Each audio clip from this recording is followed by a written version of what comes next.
Hello, hello, hello, everyone. Welcome back to NUEL. Second week this time. We're currently spectating the C team for their first game of today, and then we'll have two more games. We'll be spectating B team and A team. So draft today. Looking at the bands, that seems kind of normal. Nothing too crazy. So how's chat? How are you today? It's Twitch? No, we're still streaming. There's no problems there.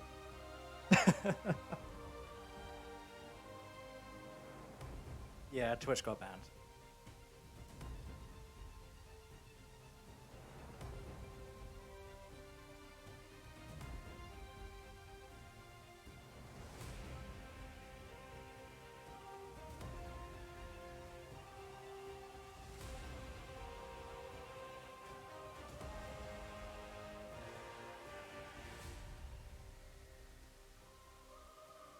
So yeah, we have now met the requirements for Twitch affiliate. So the problem is, getting that all set up, you need to do like a tax interview or something, which is weird and crazy. So we haven't done that yet. I do have a button here that lets me run an ad break, but I don't know why, because we haven't set up the monetization or anything. So I won't be subjecting you to ads manually, but Twitch might do that because Twitch is like that.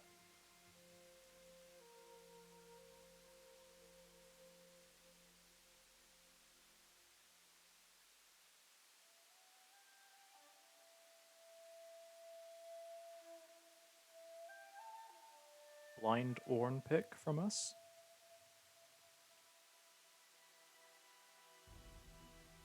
Seraphine.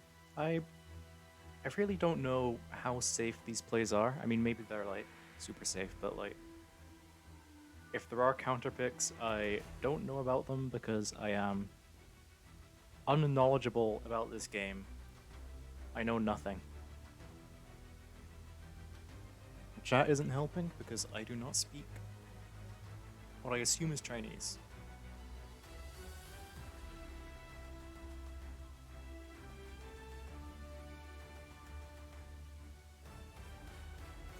Okay, they picked Yasuo. We've won. We've won. Easy peasy.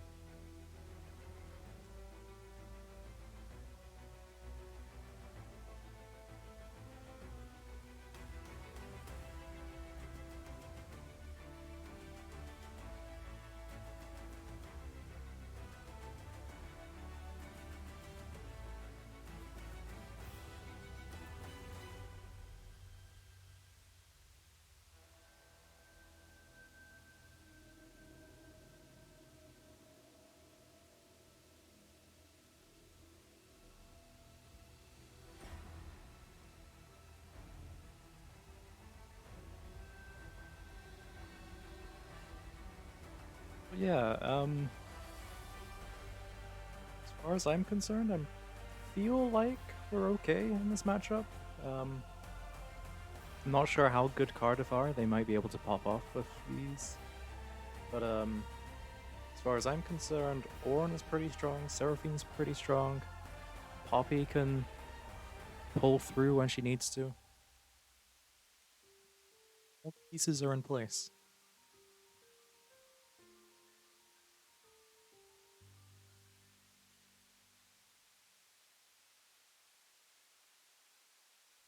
Let's go indeed.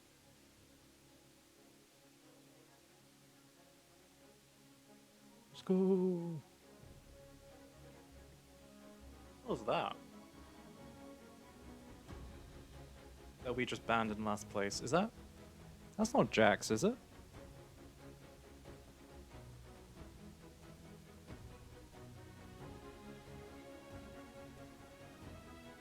What's that thing?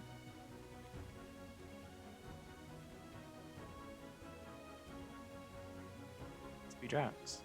Weird. I don't think I've ever seen his portrait like that before. Have they updated it, or am I just blind?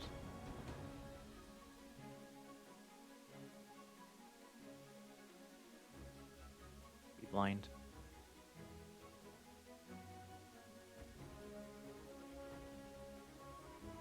Oh.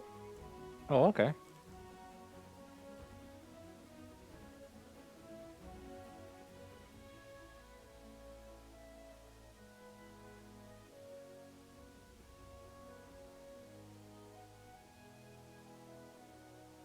Microphone is... Yeah, we missed a pick there. That's, concerning. Might be a bug, or... Hold on. There's chat in the league line. Yeah,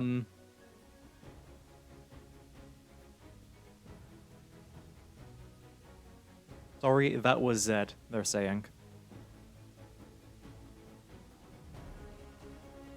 Oh no. They got Jinx through. It's over.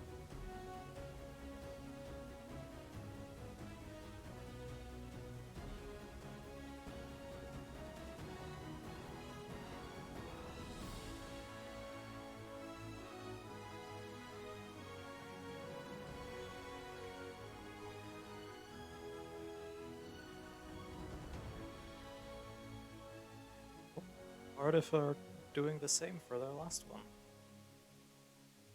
There might be a visual bug. Only happening for some of us. Yeah. Yeah, that's what I'm saying. Yasuo does give free wins. Like, unless Cardiff are, like, absolutely correct. Hold on, I have their ranks here. I can look at this.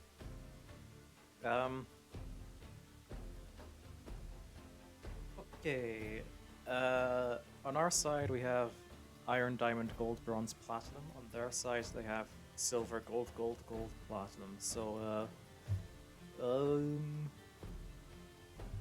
I'd say at this stage, Yasuo is probably still a free win.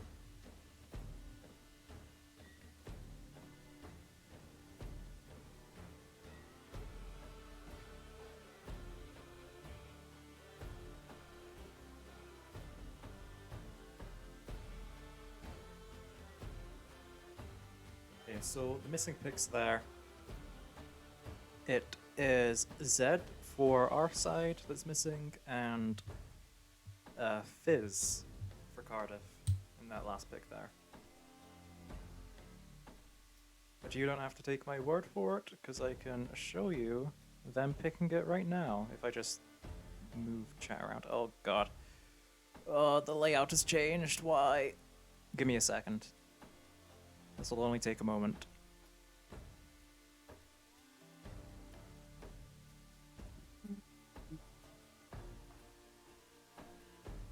There you go.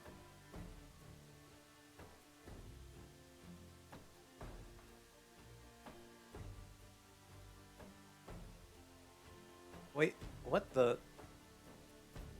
Oh no. Yeah, that was not supposed to happen, I think.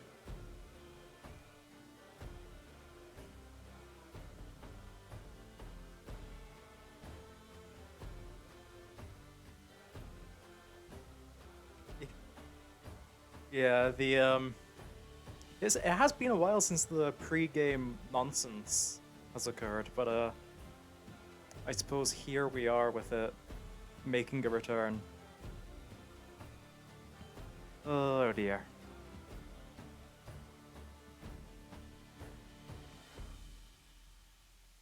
Right, we're back. Hopefully, there's no issues this time.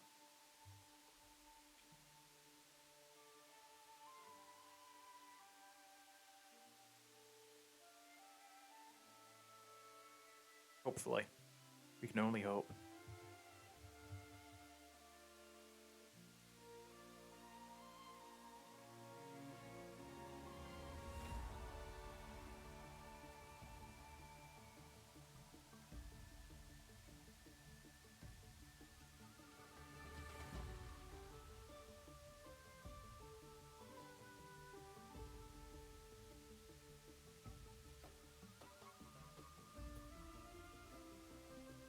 What is this Giafe you keep mentioning in chat? I'm out of the loop. Someone fill me in, please. Pretty please.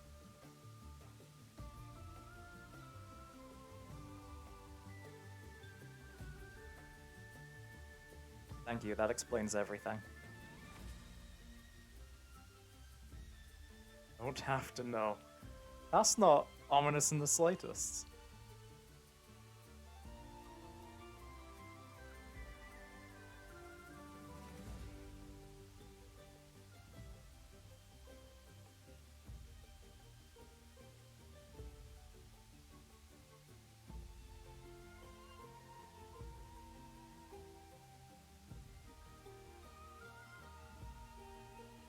Minutes until we hop in a game.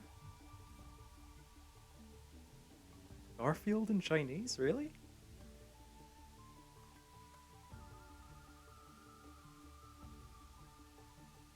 Oh, they just call him Garfield again.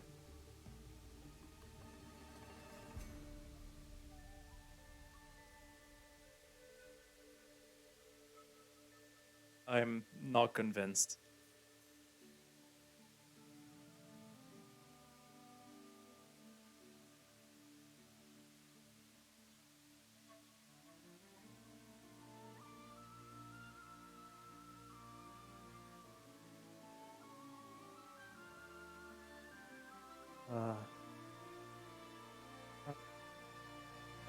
Yeah, where the loud one is. The loud one being Tristan. Oh, I'm not in the Discord. That would be why. Oh, I'm sorry. I got lost today. There we go. Wait, your hello didn't go through because you're muted. You're live now. Okay, hello chat. I've been griefed. He was streaming by himself. Yeah, I'm back. I forgot to hop in the VC. My mistake. Sorry, guys. It's fine. We just only finished the draft for A team. They're gonna have a tough game. Nice, We'll let you guys know how the results go. Alright, let's have a look at this one. Yep. You can look at stream right now. Yeah. So, what do you think? Which team is this in chat, Gengo? This is C team playing Cardiff, I believe? Yes, they are playing against Cardiff. Cardiff I'm picked not gonna Yasuo, lie. so insta-win for us. That's true. Yasuo about to go 0-10. Or 0-9. We don't give him the power spike. yeah. Very important. Power spike is at 10. Uh, Give him that. You know, this would be great if we had the Jinx and they had the Draven. Yeah. And that's the Although- only thing about our comp I'm not a big fan of. I don't also love the Zed here, honestly. In the, I would have in the preferred draft, they did pick Jinx before us. I see. To snipe that one from us. I Did can't they remember ban Twitch as well? The problem is Yeah. you have two very big tanks on our side, and it's Seraphine, and that's a very, very strong teamfight call. But where's your damage if Draven falls behind? Because Zed can kill Zac. And Rakan makes it very hard. Zac, Rakan, Fizz, and Yasuo are going to make it very hard for Draven to play the game. So Poppy and all are going to have to put in overtime, I think. I see. On the other hand, like they need the Jinx to also be fed because they can't kill the Arnold or Poppy. So it's sort of a tale of AD carries, I think, this game. Right? We're gonna hope if the Draven can get ahead in lane and Jinx is shut down, I think it's gonna be very, very complicated for them to play it out. Because these assassins, right? The two assassins or the Yasuo that Yeah. that they drafted, if they go up against Ornn, Poppy, Seraphine, and both AD carries are off the table, they will lose. Like Ornn, Poppy, Seraphine will kill them slowly because they just won't die. I see. And yeah, so I hope we see the junglers going towards bot side, recognizing that as a win con. I think Fizz Zed is very interesting. In these kind of drafts where you draft very strong team fight, right, and engage on both sides, I don't really see what the assassins do here. I mean, they're not gonna be like Zed is somewhat can side lane. Fizz really can't. He's like a team fight assassin, but you're throwing the fish and you only really have one target you can hit, which is the Draven. That's actually good, and he's gonna have a lot of bodies in front of him. So, well, we'll have to see. Maybe it's they're playing lane dominant picks. So, yeah, Looking at the hopefully. skins here, I We think lost. SGG. We lost. Cardiff have stolen it. It's doomed. It's so doomed. Skins equal skill, and they have so Oh my much god, skill. they are dripped out. Anyways, we are into the game. Let's have a look. Hopefully, hopefully we get some action towards the bot side that Draven can cash in, and then we're living good. We're living real good. And Addison on the own needs to be a little careful not to fall prey to the Yasuo early levels. I'll let you rearrange the scoreboard since you now know where people go. I forgot about scoreboard rearranging. That's a thing we have to do. Chat, I'm sure Yun has already explained why we don't have channel points. I think I have. Although if I haven't, I can say right now. Just to remind we yeah, go. met the requirements for Twitch affiliate, but there's a whole complicated tax interview sign-up process that we got to go through. So we haven't done that yet. No, we only got the notification for it today because it takes a whole day for it to update. Yeah. So we haven't been able to do that, but we're sorting it out with the committee. I have summoned the entire committee on Saturday, so they're gonna be there to help us out, and we will have all the goodies signed up for you for PFS Yasuo on Monday. jungle? No, Yasuo is top lane. Junglers have to have smite. Wait, There's no. actually Yasuo there's just doesn't look like a top laner to me. no, usually you'd see him in the mid lane, but it's not uncommon to see him top lane just But- because he's a bit short range, right? And playing into tank Fizz sometimes can be better. really has to take that position on this team. Yeah. Oh, nice engage early from the Rakan. Gotta get a little bit of poke. Eat some back, but it's a nice start there for the Gauntlet bombing. And they've moved Max to mid and Theo in the jungle, by the way. So unless you guys weren't aware, I think we went through this last week. Unfortunately, Sean had to leave the team for personal reasons, so we've changed the jungle position, and it was a bit complicated to find a jungler specifically, so we had to go with a couple guys signed up in mid. So Theo's gonna move to the jungle position from now on, and then we'll have a new mid laner in place. Anyways, a bot lane, nice early trade by the Draven, getting a lot of access and forcing the Rakan to push W backwards, and he's taking control of that lane, which is what we wanted to see. Both junglers all pathing down as well, so it's gotta be action in the bot lane as expected. Nice poke from the Seraphine, taking Jinx to half But health. Jinx isn't happy about that. Like if you're the solo laners of Edinburgh, you're saying, look, our Draven has control, we need Poppy on bot side to make sure he keeps farming axes and now hopefully kills later on. So we just play safe and let my man on the Draven cook. So that our jungler can go down there and make sure he's always safe, never getting ganked or though. Nice trade from the Orm though, gonna get the Yasuo to half health, traded a little bit back, but it's not gonna be too important. Actually, a lot of damage being traded back by the Yasuo, and this Q is gonna cost him. But Leon with that orange shield is gonna regen. His job is just to tank CS, so he's okay for now. Really, it is all about that bot lane. Yeah. Even if the camera doesn't agree. That Yasuo is really having a go at Yeah, you that can Ornn. see Yasuo with the lethal tempo early really gets a lot of stats. And Ornn needs to start getting some armor under his belt. Once he has a Bramble Vest, maybe moving towards Sunfires is what I'd like to see from the Ornn here. He pretty much ignores the majority of the damage. Gonna try to craft, yeah, there we go. That's a little bit of armor coming through. It's gonna be a lot simpler for him to play the game, because obviously Yasuo needs at least a whole item to spike off. But the early link phase can be a little rough. It's fine, he'll drop a little bit of CS. Both junglers kind of here Yeah, down looking in for the bot bot lane. There lane. you go. Poppy has found the Rakan. Doesn't get the W in time to stop the Rakan's W wave. The camera really loves his top lane. Yeah, she does, yeah, but there's not much we can do about that. Jinx also without pots Rakan down to 1 ender cookies, so if they do fight and engage, this Jinx is gonna get taxed. That being said, the Seraphine not really a huge engage champion, so the Draven doesn't have a whole lot to play with specifically in the lane. He needs the Poppy to come down here. I would love to see a freeze here. Force the Jinx to walk up, give your Poppy an angle to a gank, right? Maybe she can lose a little bit of CS. Rakan gonna go forward, not gonna get rooted. But again, these engages not really amounting to much because you can't really engage onto the Draven unless you want to take a whole lot of damage back. And fairly quiet early game so far. Draven obviously gonna wait for the ult, now they're engaged by the Rakan, but he's just gonna get eaten damage back to him. And Draven is not really caring. I mean, it's just costing him 1 CS every time he gets knocked up and can't lost it.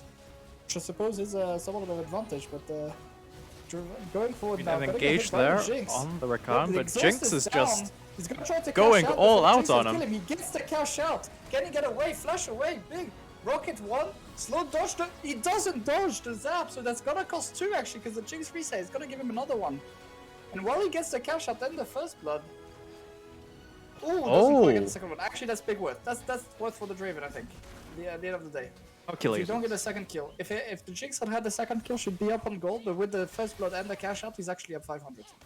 And now they don't have exhaust as well, so they can't do that again into the Draven, because he will just melt them. Core Fields and Sheen has come through, so that Draven damage on the axis is gonna start to hurt a lot.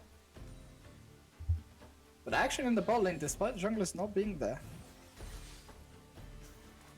And you have to think he had just dodged the zap, that would have been the perfect play for them in the bot lane. But slight mechanical misplay on that end. Fizzled, going white. Doesn't really have to be that scared of the Zed in this lane, because he can't really get ulted and do a lot of damage. Obviously the interaction there, if Zed does ult the Fizz, right, Fizz just repels back up, dodges all the Q and E damage, and then the ult damage just doesn't really come through. But they're just keeping up on CS for now. One falling a little bit behind, but you would expect that from the lane matchup. And both junglers just farming it out. Poppy gonna look for a gank in the bot lane. Oh, but he's just gonna get out. It's just gonna be a kill for the Fizz before the Poppy can do anything. Zed not popping the ult at all. I was going to ask, does it matter if the Ornn is behind on CS? Because he can craft his own items. No, so, okay, he still pays gold for them. That would be cheating. Yeah. When he does finish his mythic at level 13, he will get more stats. So at level 13, he will start generating 1,000 gold for every level until level 17, which is very good, obviously, but not really the case. Missed W by Rakan, so that's gonna cost a lot of damage for them. 3 axes going in. The Poppy was behind him as well. But yeah, another axe going into the Jinx, half health. No, Ornn really scales off levels. He doesn't mind falling off. Obviously, tank items very stat efficient already. So he needs to not fall too far behind. 20 CS is starting to hurt a lot, but as long as he picks up that wave on the tower, he should be okay. But really, he needs to stay within XP range, right? He needs to get those levels. And as long as he reaches level 13 fairly soon, without falling too far behind to the Yasuo, he should be more than okay. And we're starting Drake off that bolt pressure. Oh, miss cannon. Unlucky. oh, And Zac not anywhere near. Is just gonna answer with a red buff steal. So Adam, we're probably happy with that. Next, they're gonna bring a lot of value in lane. Starting that Dragon Staining. But if I'm Eddie, I'm just a little worried about Zed falling behind on the roam now. So gonna see if I can figure out how to pick this Yasuo in top lane. Baiting him with the ward. They're gonna get the knockup. Damage is gonna come through. No wind wall. If he tries. Oh, flash away. Yeah, and flash straight into the tornado from Max. That is again not the play we wanted to see. Oh no. Without Yasuo, it's gonna be forced back. Hopefully, he can get a little bit of gold back into his own for it. And still a pretty even game. The Draven is sitting happy, and we did say this was gonna be a game about Draven, right?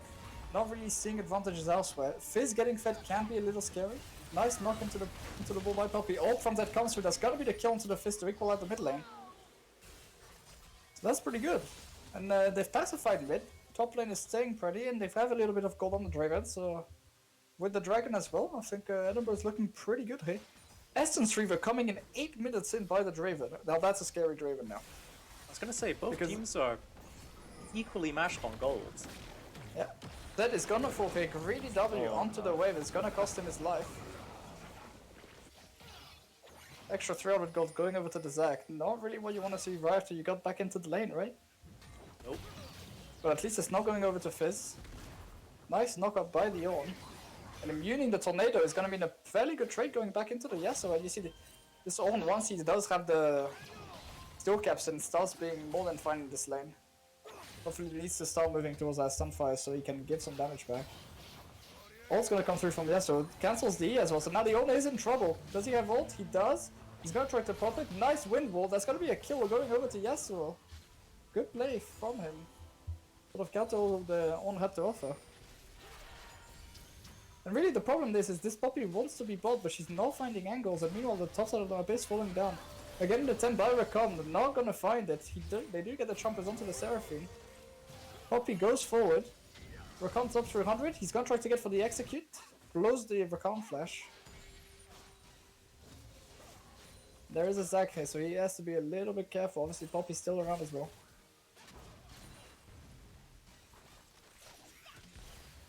And this Draven, despite being 500 gold ahead, is not finding a whole lot at the minute. Zac being here where he needs to. Obviously, he's not falling behind either, but the Jinx is going to outscale him, so they're gonna need another big cash out somewhat soon. I'm gonna check how many stacks Draven has. Sitting on 132, so that's about just under 300 gold. Yeah, so he gets, I think, 2 gold for every stack. Okay. Yeah, so every time he gets a kill, I'm gonna read out the passage right now for you guys. Draven gains 40 gold plus 2.5 gold for every additional stack. And then he loses 75% on death. So it's really important for this champ to like not die and cash out. So 150 is gonna get about 500 gold actually from the cash out here, roughly. Additionally, his ult gets extra damage for every stack, so I think it's about 2 damage per stack as well. So he's got a lot of damage on the ult, and so the whole kit is sort of based around, right, if you can get the cash out on the Draven, get him ahead. So a champ doesn't have true scaling numbers, but makes up for it by saying, look, I'm gonna get a kill, and then I'm gonna be massively ahead of you, and scaling doesn't matter. And the ult helps in that space, you know, if you can get a big execute, cash out on the goal. Again, the Poppy looking ball, really recognizing I need to get this Draven ahead. It's just gonna be hard to gank the Jinx and the Rakan. Rakan does not have flash, so maybe if they can look for a dive, but they're gonna be spotted on vision. No, they've sweeped it. So Poppy's getting in. They don't know about this, so if they let the wave bounce back, maybe bait the Rakan forward. Could look for something. Zed is coming down as well. Then they're gonna look for the dive. Zed is gonna come in behind. They're gonna crash this wave. But the bot lane of Cardiff just gonna respect it, walk away from it. Drop the wave. It's gonna be a couple plays going into the Draven. But not much else. Also, tower plates going into the Draven. Yeah, but you need... The Draven needs like huge influxes of gold, right? That's why you really need a kill, it's really important for him. Tower plate's giving him just under 100, whereas a kill right now would give him like 800 to 1000 gold, right? So they are getting pressure on the bot lane, and they're looking good to get this next dragon, right? Is that Windwall? Yep. Every time. Ornn is gonna struggle again. But he's just fine. They're gonna push the Fizz out, so they have a lot of pressure on the bot side, which means Strugger's gonna come through. Nice kill onto the Fizz there. Raven was hungry for that Fizz, but And it means there's gonna be an extra dragon as well. Just unfortunate that you threw Draven up out, it doesn't quite get the cash out, but kill onto your Zed, gonna give him a bit more control in this lane again. They picked up 2 dragons, so they have a win con now, right? If they can get the 4 dragons. It's gonna be Ocean as well, so huge value for their team comp. Zed's gonna pick up 3 plates mid as well, so he's now nicely ahead. They've TP'd the Ornn in to stop the Herald take. Not sure it's gonna be enough. No, it looks like he's gonna be able to push off the Zac for now. They are down the Poppy, so this is, in the long term, this is gonna be 4v3. The Zac is too low. When you just reset the Herald and say, look, this is Zac's been doing this for a minute, and he's now just basically wasted all this time. Herald's gonna reset. Ornn obviously doesn't mind that he hasn't bought, because he's just gonna build his items. He is moving towards a Sunfire.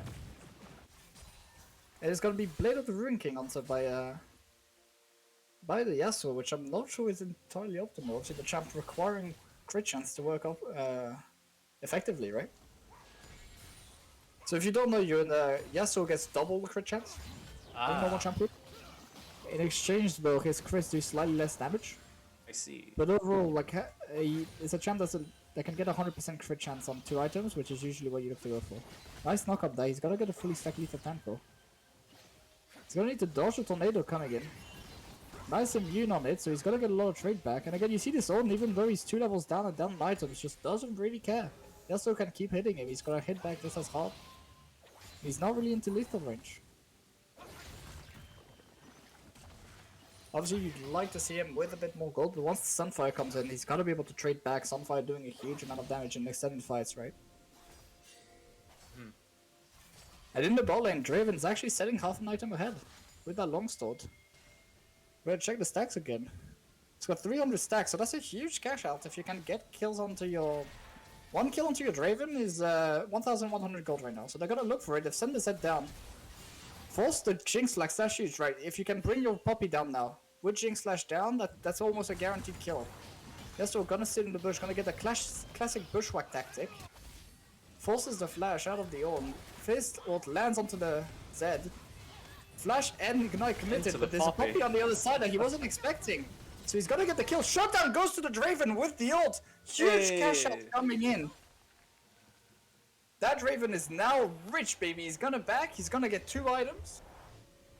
Not quite, just off the IE. Needs 200 more, but oh, you should have sold the Doran's Blade. Oh no! He keeps the Doran's Blade. But that doesn't matter, right? Your Draven's now gonna be up almost an item, right? That's the huge power of the Draven. Now saying, okay, I'm gonna come back to lane and I'm so much stronger than Jinx. I'm gonna start denying her CS. I'm gonna be a force to be reckoned with in those early to mid-game T-fights. What are you gonna be able to do?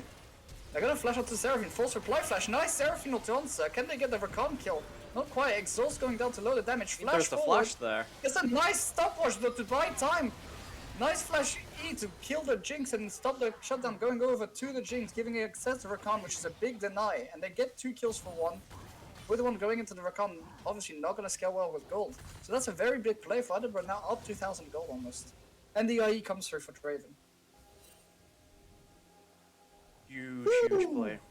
It's looking good for C team to pick up a dub here. Yeah. Herald gonna be answered, but it's a post 14 minutes Herald. So you're not gonna get much out of Shelly here. And when do we have Dragon coming up here? I can check that for you right now if I click the right buttons. 1 minute 20 seconds.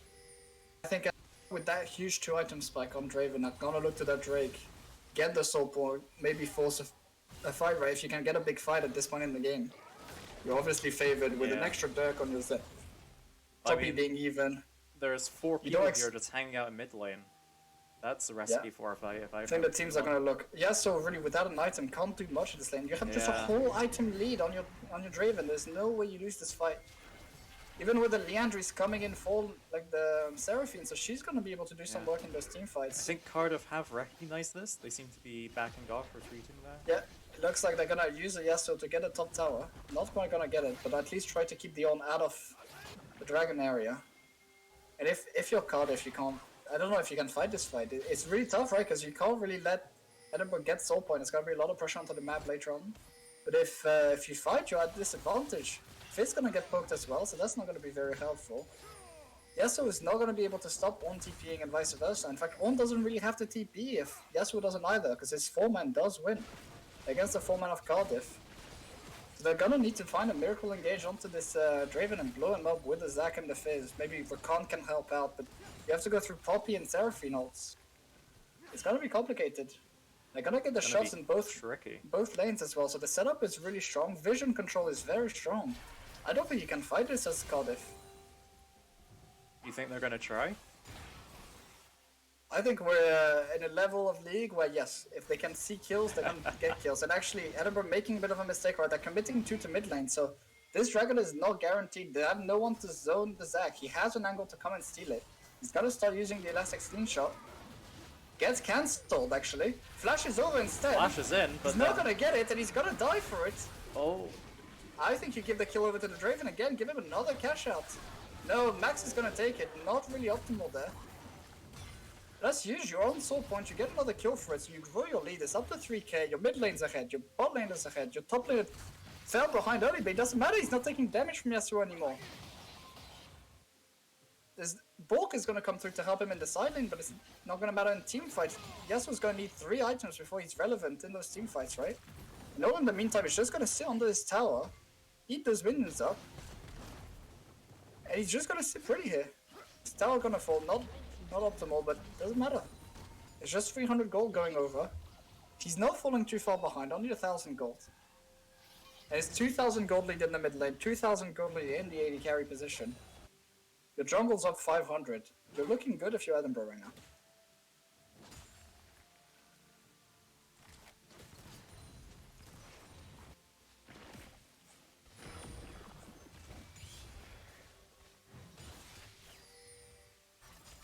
Mr. Yoon. Yes. What are your thoughts so far? Um, I think Chad's gonna have a go at me if I keep talking too much. You know, so yeah. and, Well, the problem is, like, I don't really have much to say. The game's been kinda... Eh, nothing too crazy. what are you looking for? More fights? Um, More tactical genius? ideally, yeah. Just, I want Who's- more crazy out there stuff to happen. That's what I'm looking for. Who's your dark horse for Cardiff? If they're gonna come back into this game, who's gonna be the man to make it happen? Not the Yasuo. It's not Yasuo, but the It's Zac never is a trying. Yasuo. Oh? I mean, Oh, he's Yasuo's coming gonna in be there the- to pick The up the kill. beneficiary of the Zac's work, actually. So not Yasuo, but who? Who is the hero they need in this dark era? Oh, I have no idea. I mean, Jinx scales, you know? If they Yeah. go for the tried and true strategy of tank We it up, scale. farm it out, we scale. It is that could always do it. it does always deliver that one if you Yeah. do get it to happen. Although I wouldn't say Jinx is much of a dark horse considering she's like top of the meta for ADC right now. That's not true. really a dark horse kind of thing. That's like the pale horse of death, you know? Well, she is behind 2,000 gold though. That's true. Which is That's not true. exactly a situation every Jinx wants to be in. Baron has spawned. But the 40 blades onto the Zed's Hydra, by the way. So he's gonna be doing a lot of damage these fights. Yeah, and just how much we talked about how Draven can struggle to navigate these fights, right? If the Rakan, the Zac, and the Fizz get on top of it. Yeah. I think the same is true for Jinx. If all these characters go forward, you have Ornald coming through, there's a Poppy to stand in front, there's Seraphine Note that's gonna fly through the entire team, and you have a whole Zed that's really fed, that's gonna be pretty much looking to kill you every fight, right? Because you're the one backline carry that needs to live. So Jinx being this far behind is gonna have a rough time. You almost have to think, can the Cardiff carries go forward? And we have a disconnect from the Yasuo, so probably a pulse gonna come through. There we go. Yep. Yep. No, I was just wondering if that was classic Yasuo behavior. Well, yeah, but usually he'd be behind when he does that. Yeah. Yeah. You don't have a DC from Yasuo when he's ahead. Bit, bit weird, and hopefully we'll know fairly soon why that is. Why he's been DC'd. Okay, he seems to be back, so a relatively quick pause. Maybe just a momentary lapse in internet.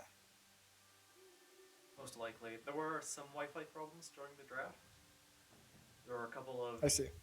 non-picks that were then clarified in the client. In the a couple chat, I seconds see. later. Yeah. There was one Maybe on Yasuo's site, internet though. needs to be upgraded. And Cardiff, I said they're ready. But I think someone from Edinburgh's gone to the bathroom actually, since there was a Oh. pause. I'm gonna pop the Be Right Back screen on and then exit Steam because I left that running. I see. We've done the same goobery that we did last Yeah. time. Oh, I'm a mess today. Because we set up two-factor authentication on the Twitch account, it logged me out of a few things, and that kind of threw me off my game. That's my I excuse see. for everything that's going wrong today. That's fair. That's fair. Well, we have a bot in our chat. Hello, sorry for ban the bot? bothering you. I want to Do I offer smite promotion the of your bot? channel, viewers, followers, views, chatbots, etc. Price is lower than any competitor. I know, it's kind of funny. You can ban him if you want. Though that's a sign of progress, you know? You know what? I will keep the bot here for now. My client seems to be frozen. Keep I it don't up know, as but a I think mockery. No, it's it's a frozen for classic, me as well. No, I think it's the classic pause. It needs a second to catch up. Okay, So hopefully okay. we'll be back in very soon. There we go. We're back Yep. in. Okay. I suppose we keep the bot for the mockery. He just helps our stats. I mean, it's only one That's apparent. message. That's not That's too true. much stats. Yeah, but you know, he could have been the first ban. We haven't True, had true. anyone actually with any sussy behavior so far. Yeah. Despite the league community's bad rep, you know. So you know what? I want That's been to really chill. ban someone. So I think I might just do that. I want to click the button, have that power. You want to click the button, I see. Boom. And he's gone. Big red text banned. Ah, that felt powerful. Unfortunate. Okay, back to the game. What's happening? What's happening? Well, not much. There's a dragon in less than a minute. It's obviously Ocean, Soulful, Edinburgh, so they're going to be looking for it. But Cardiff had a good control onto the map using the Edinburgh back timing read to get the river control. And the Ornn is in top lane, probably saying I have TP, but wants to be with the team. Seraphine going to be found, so it's going to be an early pick here Oh, for Cardiff. that's not good for us. And that's going to mean the dragon has to go over.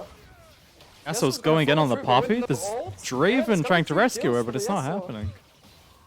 Draven probably gonna pay the price for it as Oh well. no. And this Yasuo is coming in really clutch. Yasuo is very happy with himself. But you have to think, blind face checking into the river like that is gonna cost C team a lot. They could have had the Herald, obviously their own, the tank not being in front there, being top lane instead, having to TP very late to the fight. Not optimal. It's not the end of the world, you still got your God lead, but you've just given the Yasuo a lot of power. He's reached your items. You've shut down the Draven as well. Not looking great, not what you were looking for.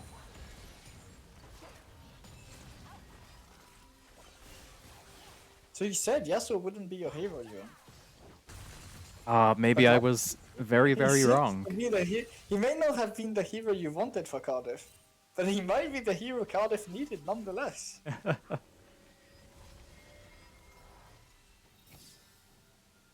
Obviously, I hope we're not going to see another big mistake like that again from Edinburgh, like face shaking with your squishy characters first.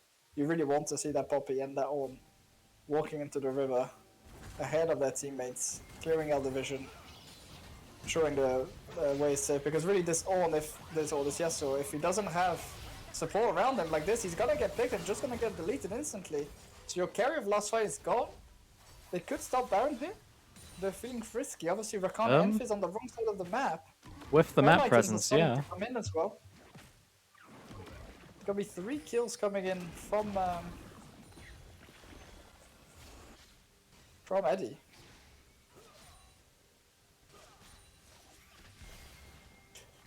And back to 2.5k gold lead, so 3 items on the Zed, almost 3 on the Draven. They are still looking good. Obviously, there is a Yasuo problem in the top lane, but your Ornn is gonna reach. As soon as Ornn reaches Mythic, really, and he started to give out Ornn items as well to his carries. You're still very far ahead. You just need to have strong control, which they do have about with the top river, right? Over the Baron. Maybe threaten a force, pull that Fizz up, like abuse the fact he doesn't have TP, right? He can't join a play around Baron if they choose to do so, and they're gonna look like they're gonna back towards it. So Fizz is completely caught in no man's land. Baron has been started, so they're gonna have to engage 4v5 if they want to. Do you think that's a good idea? Well. No, I don't think that's good. The Zed is got a really good position. Obviously, the Baron's really slow. They're gonna turn with the Ornn. They're looking for Yasuo. He's isolated again. They're gonna pick him. Yasuo's gonna die again. They're gonna pick up probably the Zac as well. If they get the Zac, it's gonna be the go button for. The Jinx is trying to get that Seraphine, but it's just yeah, she knows. Fall for it. So there's 3 men down, and that Fizz that was caught in bowling, not gonna contribute anything. Nope. Jinx can't walk into the fight by herself, and it's gonna be a free Baron for the Edinburgh City. I mean, I don't know what Fizz is doing there, running in a bit.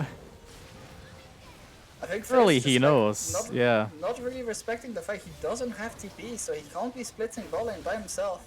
Gonna just throw a note, but that's gonna be the end of his contribution. He stops at 2 back timings. I don't think Draven's realized that. The back hasn't gone through yet. Only now gonna pop it. I got a chuckle out of me. And the mic didn't pick it up, which is a shame. Unfortunate. Fizz and Zed gonna go for the 1v1. Ignite goes down the Zed. Nice Zhonya's to stop. Zed ult's gonna come through. Ignite replied back as well. And they just both walk away unscathed. I think if you're Fizz, once you realize you don't have the damage to kill Zed, you're happy to walk away that one with your life. And Yasuo really, the hero from the earlier fight is being the one that's getting caught in these fights, right? Yeah, I mean, if he's just out of position a tiny bit, C-Team knows to get rid of him. Yeah, they threw all the ults his way, locking down. They said, look, your Jinx is not doing any damage. Only now picked up 2 items. So if we kill your only big damage source in the Yasuo, you can't really do anything. Rakan obviously flying in to try to help, but just way too little, way too late. They're gonna start taking away camps. Dragon spawns in 2 minutes. They have the Baron, so they're gonna be able to shove Cardiff right into their base. And pick up the Ocean Soul, very likely. And this game looks almost as good as done. They just need to clean up and finish it off.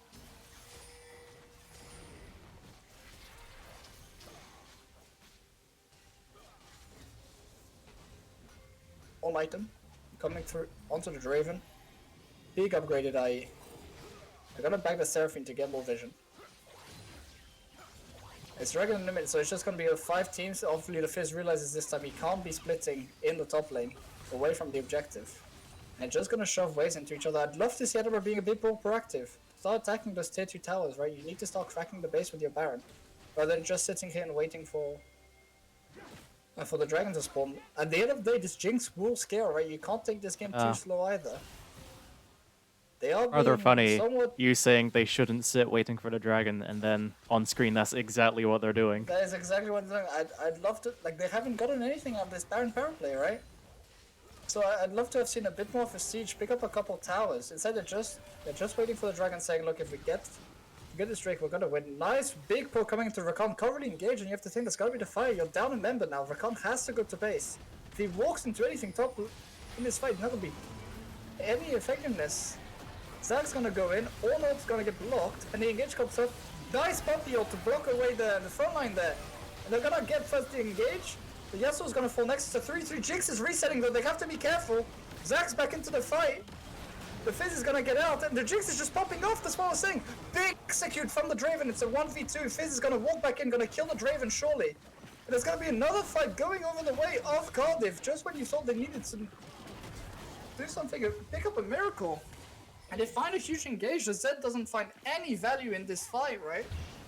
Draven tries, but he's a solo damage. Well, that didn't go as expected, if I have to be honest. No, I think you completely mispositioned your Zed, right? He went ulted the Fizz, and Fizz just gonna immune half the damage, so he didn't get any value through. Instead of diving the Jinx was allowed, right, completely unthreatened, to throw rocket after rocket into the Edinburgh front line. Huge splash damage coming through, gets the reset, out DPS is the Draven. Despite a big crit to shut her down, right? It's just too little too late.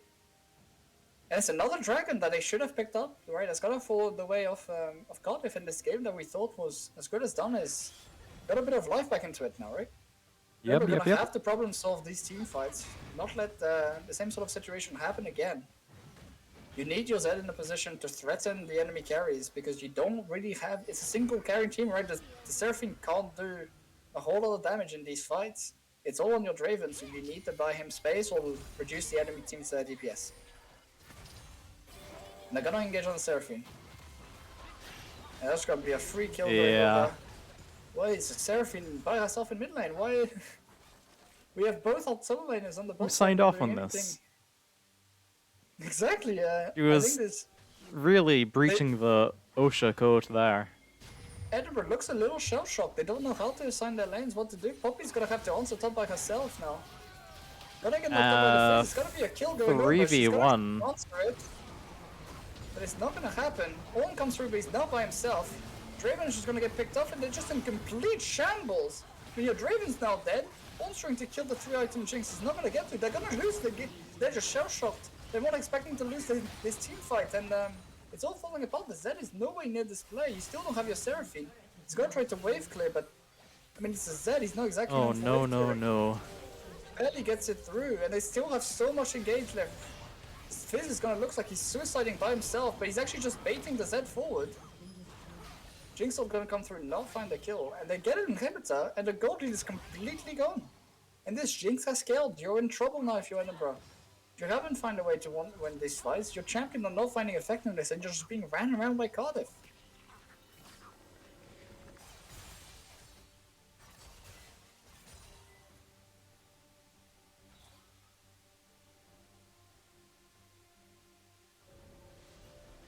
So what do you think Edinburgh's best strategy here is now? to try and get back in the game. I think if you're Annabelle, you take a second, as we like to say, deep breaths, you know? Yeah, Deep yeah, yeah. breaths. And you go, look, okay. We're not out of this yet. We have 2 big win cons, right? Still, the Baron's still here, and we still have Dragon. You can either say, look, we don't think we can win team fights, so let's trade one for the other and we're happy. Or you have to say, okay, the problem is Jinx, right? This Jinx is doing a majority of the damage in these fights. It doesn't look like it from the score, but they're gonna look for a pick actually. And they get the Fizz shot down. It's gonna be traded for the Poppy, which they're happy with because the Rakan is super low HP. Gonna have to flash away, not gonna have any effectiveness left. Zac is gonna get shot down as well. They need to get this Jinx. Zed needs to have effectiveness. Draven, huge damage going in. He's gonna do it himself. He's saying, look, Zed's gonna go in. He's not finding damage. The Zed is just completely. He's one in.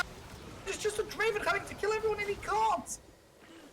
That's Gonna lie, I have no idea what happened there. Zed just went in, looked for the Jinx. Doesn't have ultimate. Just got charmed by Rakan and didn't find any damage in this fight. Draven had to try to kill everyone, almost did, but just no support coming in from the other carry in his team. The Seraphine got blocked by Yasuo, and that's gonna be game. I think it's just a Zed pick. You needed anything else to try to help the Draven out in these fights, and it's just cost him the game right now. Unfortunate for C-Team that was ahead for so long, a couple of team fights really costing them. The AoE from the Jinx, doing so much work. And that's gonna be it. Unfortunate, heartbreaking loss. Well. GG's in the chat. GG's indeed.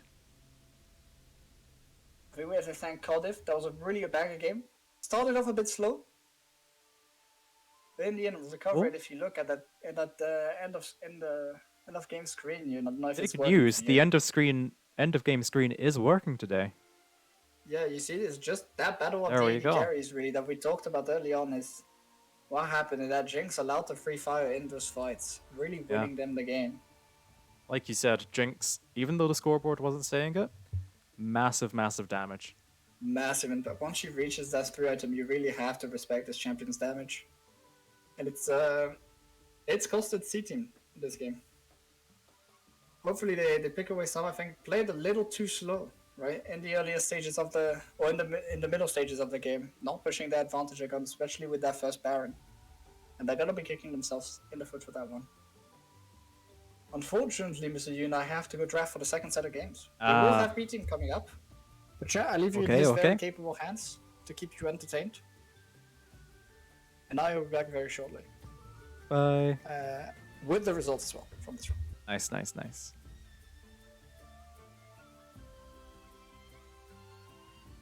Well, chat, it's just me and you, and the results of this game, which could have gone better. Could have gone a hell of a lot better. Hopefully, we will be seeing better, because this was C team, and then next game is B team, I think. I could be wrong. They could be putting us on A team for game 2, I have no idea. They don't tell me this stuff. But, yeah.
Okay, the lobby is being set up now. Still waiting on some of the other team to join. But yes, it is B team's second game for the day that we will be spectating soon.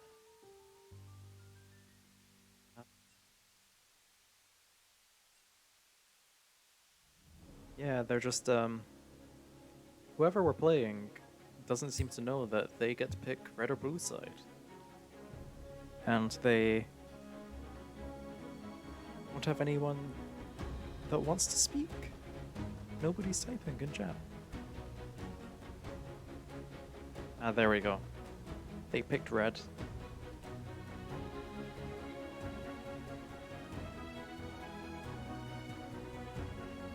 Still waiting on one player though.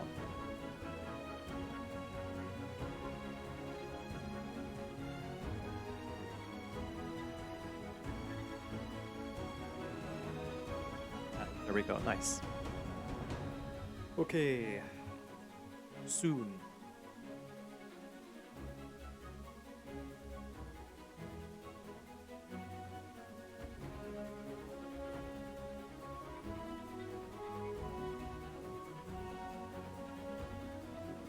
Soon.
Someone is AFK on the opposing team right now.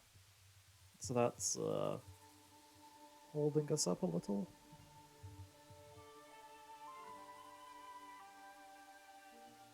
He's AFK on the wrong team. He has to switch over at some point.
Oh chat, how's your day been?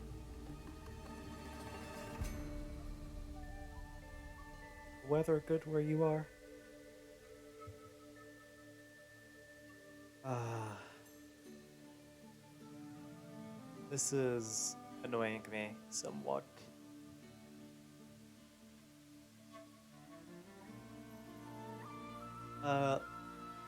Did we win? Okay, so C team ended up losing, which was very unfortunate.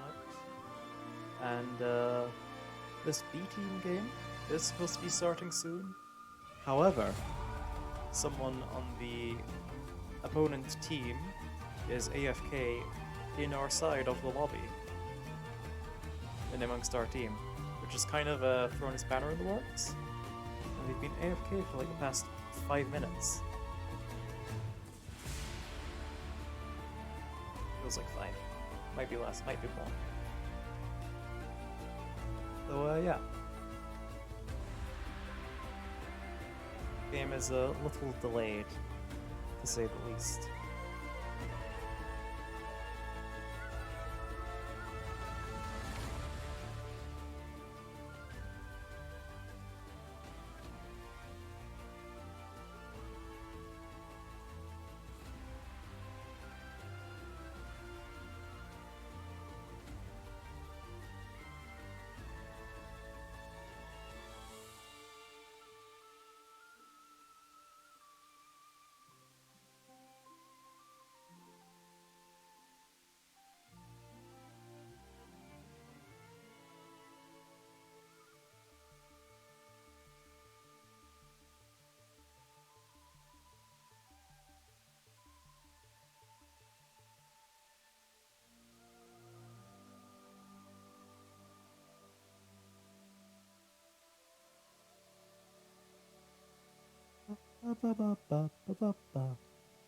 Doo-doo. Yeah, I don't know if there's like a time limit. If they can get penalized for stalling or something.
E team are in game and A team have just entered Champ Select, but team's still having some problems.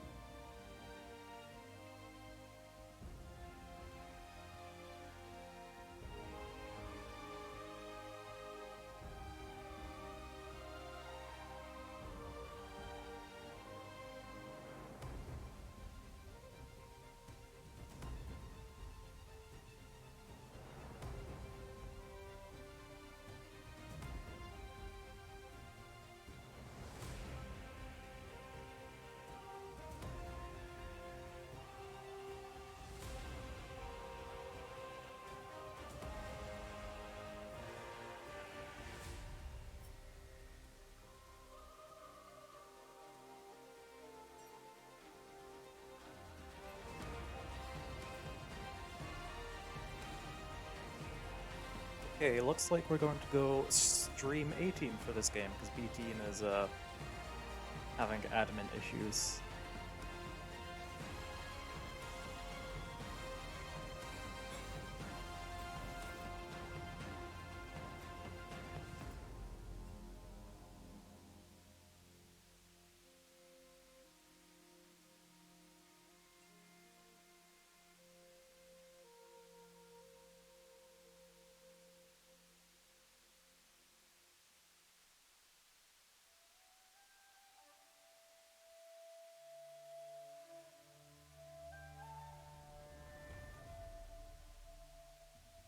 I'm back.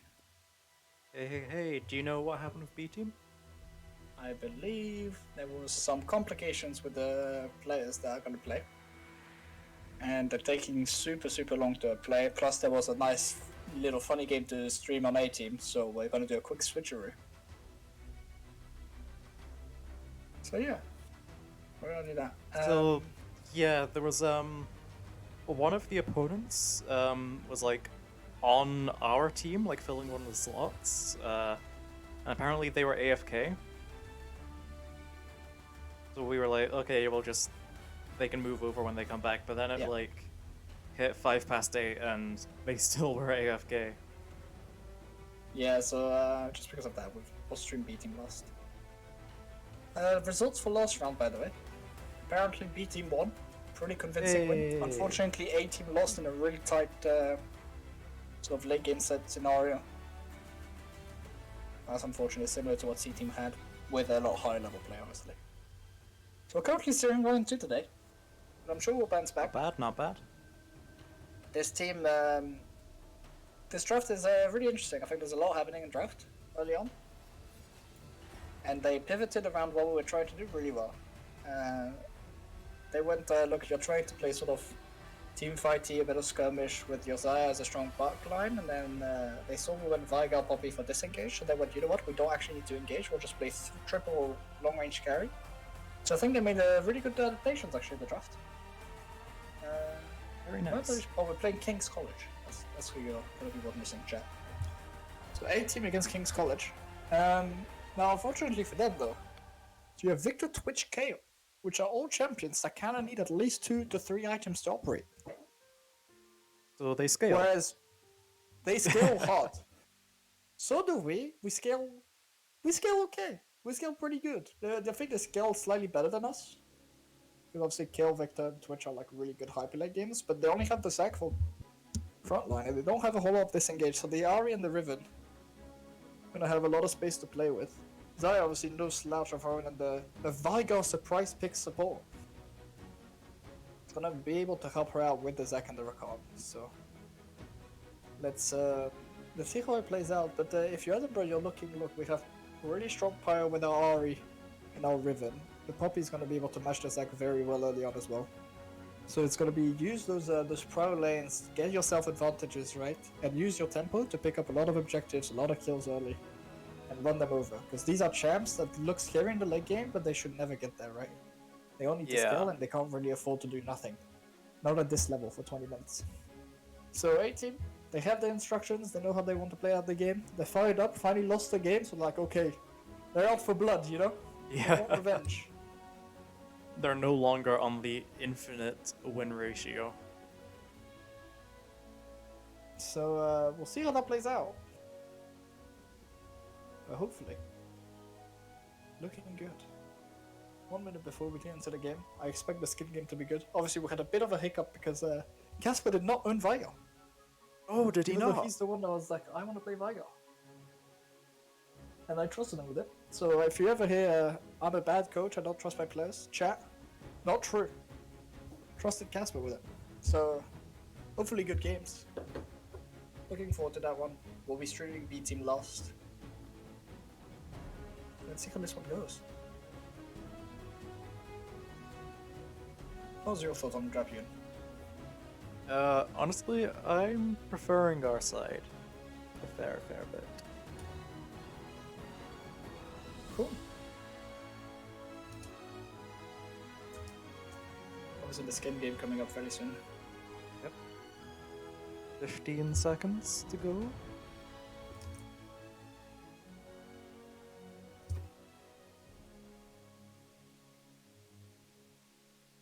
But obviously we know Sahib again on his Riven.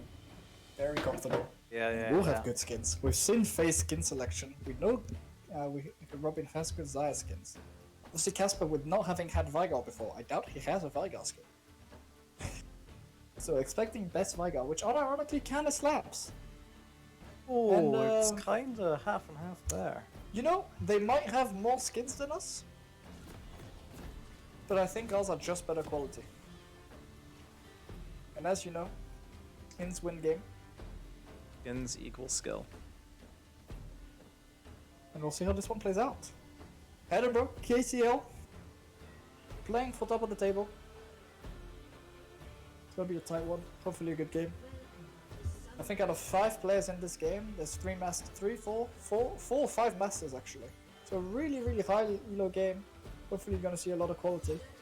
And it's a classic sort of what maybe the Vigar was looking for an invade. Running exhaust and Ghost on both bot lanes. Even not that way. Even I'll let you do the scoreboard. Oh, a lot yeah. of early damage onto the Zac. They're gonna get the pin with the Poppy. Committing E, and that's gonna force out Zac Flash early in the game. Which is really good if you're ready, because suddenly there's definitely not any gank can go into any of your prior lanes, right? Then the Vigar are gonna pick up a little bit of AP and gold. They're gonna force the Zac back, get early vision. And a really good start from Edinburgh. See Riven trying to get a little cheeky, but on vision the whole time. She's expected to have a pretty good matchup into the kill early on. But Khan overcaught on the bot side. Twitch is gonna be found. And those early skirmishes not going the way KCL would have hoped. Funnily enough, Edinburgh actually generating 100 gold lead off just the early picks from the gold from the Vigar only. And the AP is gonna get from that.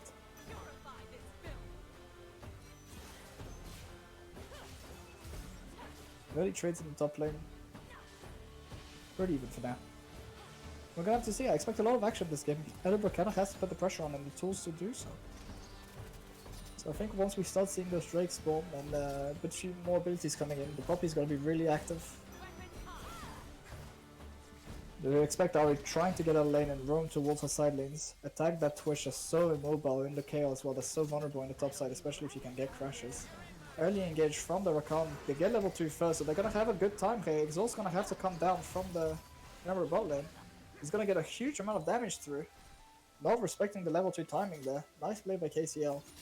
They're gonna punish, causing a few pots to go over. Cookies though, gonna help out.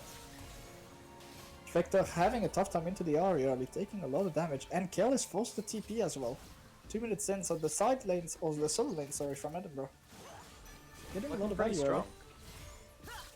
Riven a little low, but obviously with so many dashes, not any threat. There's no. Oh, it looks like a Flash was forced as well out of the kill as well, without Ignite going through. So she's gonna be under a lot of threat. Poppy's gonna get the invade onto blue as well, and she's not gonna have the Zac's not gonna have any cover to come help out with this. So you have to expect it's gonna be a nice blue steal going over for the Poppy. They're gonna pull over Faye as well to deny it. Obviously, Kill can't come, the Victor can't come. They're gonna find the Zac. This is a Zac that doesn't have splash only. A nice shot gonna go through. They're gonna force passive. And you're gonna have to expect this is gonna be first blood. I want to see this going over to the RE, obviously. Really heavy damage, it looks like it, yeah. First blood for the RE. Blue buff steal as well, and this Zac has been completely shut down out of the game. Very nice invade from David. They're gonna force another engage onto the bot lane. Casper out of position, gonna fall to the Twitch Rift. Flash away from the Rakan and from the Twitch, so this means there's no reply kill. And a big mistake from Casper, not flashing the Rakan engage, costing his bot lane. 300 gold. Nice flash away by Robin. Gonna get a trade back. Huge play from him. Evening out the mistake. No, KCL not respecting the fact that Zai still has flash. Yeah. I mean, it's still a kill for KCL's ADC compared to our support, so... No, Zaya is the AD carry, so it's a kill on both sides. Oh, Flash over the wall. Oh, Poppy to push the flashless kill out of lane, and that's gonna be a huge kill coming over. Robin obviously gonna pay the price in the bot lane for the Zac. And this game is just traded kills on both sides. I think Robin needs to actually die kind of soon so he gets out of lane. Nice cover from the Veigar, so actually he's not gonna be punished for the overstay. And it's leads in all 3 lanes from Edinburgh. It's a huge start, 1.3k gold lead early on. You have to say David with a huge performance so far, fighting so much in these early sections of the game, right? With the Poppy pick. Really creative ganks and invades on all sides. That Ahri obviously with red buff and blue buff is sitting really poorly in the mid lane. Gonna be forcing out the Veigar. They've got eyes on the Zac at all times. Gotta stop the E going through as well. The cage to make sure he can't go anywhere. It's gonna be another kill going over to the Ahri. And they're just tracking the enemy The jungle. hunter became the hunted. Yeah. Walked right into that one, quite literally. From the mid jungle and some help with the support, right? To attack that jungler so much and then punish the side lanes as well for the fact that they don't have a jungler. Forcing the flash out of Victor as well, so even more play possibilities. Oh, and nice engage there. Onto the bot lane. Just a cover from the Twitch, but he's gonna get caged. Doesn't really matter because there's no damage to follow up. So they're gonna force a little bit of damage. The Veigar is just providing mostly CC at this point in the game. He's gonna get caught a bit too far forward, but the Poppy's still here, and now the Zarya is in the there as well, so they're just gonna lock down the Rakan first. You're gonna have to expect they're gonna find both kills. Nice stun by Casper. They've corralled him into the alcove. 1 kill going over, 2 kills going over, and Zac is just still level 3, way too late to the play. This jungler is just completely caught out of the game, not being able to provide any value. Maybe he can look for a sneaky play onto the low HP Veigar, but you have to think he'd be trading his life for it. And that advantage in the jungle has shown itself to be 2 kills in the mid lane, 3 kills in the bot lane now. Well, 2, because the Zarya found her own. And a kill in the top lane. So a lot of work being done early. And we're seeing the proactivity from Edinburgh, getting them 3,000 gold lead at 6 minutes. They're gonna pick up more plates as well. And they're feeling really good right now. Chat, if you're ever in solo queue and enemy team plays a lot of late game scaling picks and you don't know what to do, look what David just did. That's a masterclass right there. If your jungler doesn't do that for you, it's just a jungle diff. There's nothing you can do.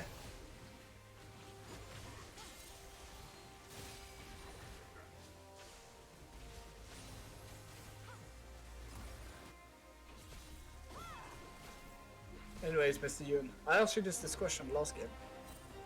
Yes? But KCL looking a little rough right now. They're gonna need a hero again. Oh, so who's gonna be the hero? Last game. So who's the hero for KCL if they're gonna win this game? I mean, probably Twitch. He's the only one that seems to have even gotten a kill here. Yeah, thanks to his requirement, but yeah. Yeah.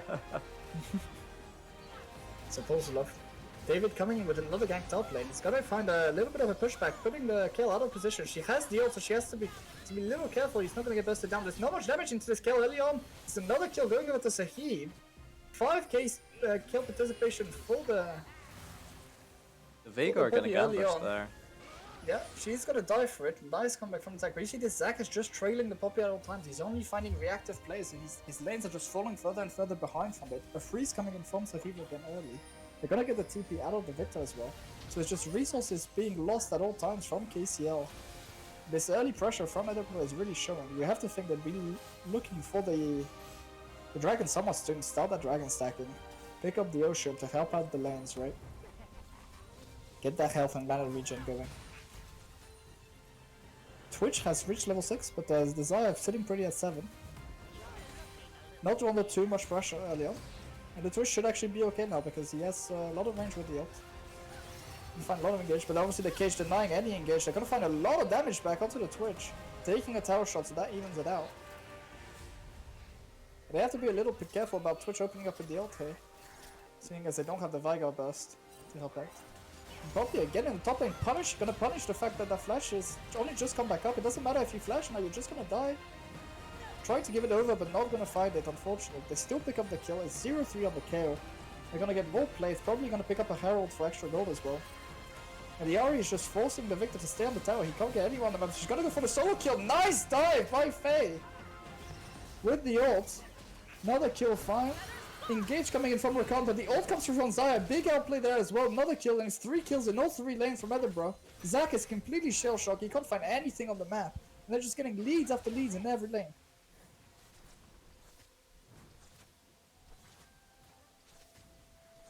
Mr. Ewan has a cat on his tongue. Yeah, I'm I don't Feeling know, a it's little just sleepy? a little bit, just a tad. You know what, we have a little lull in the game. What's been going on with you?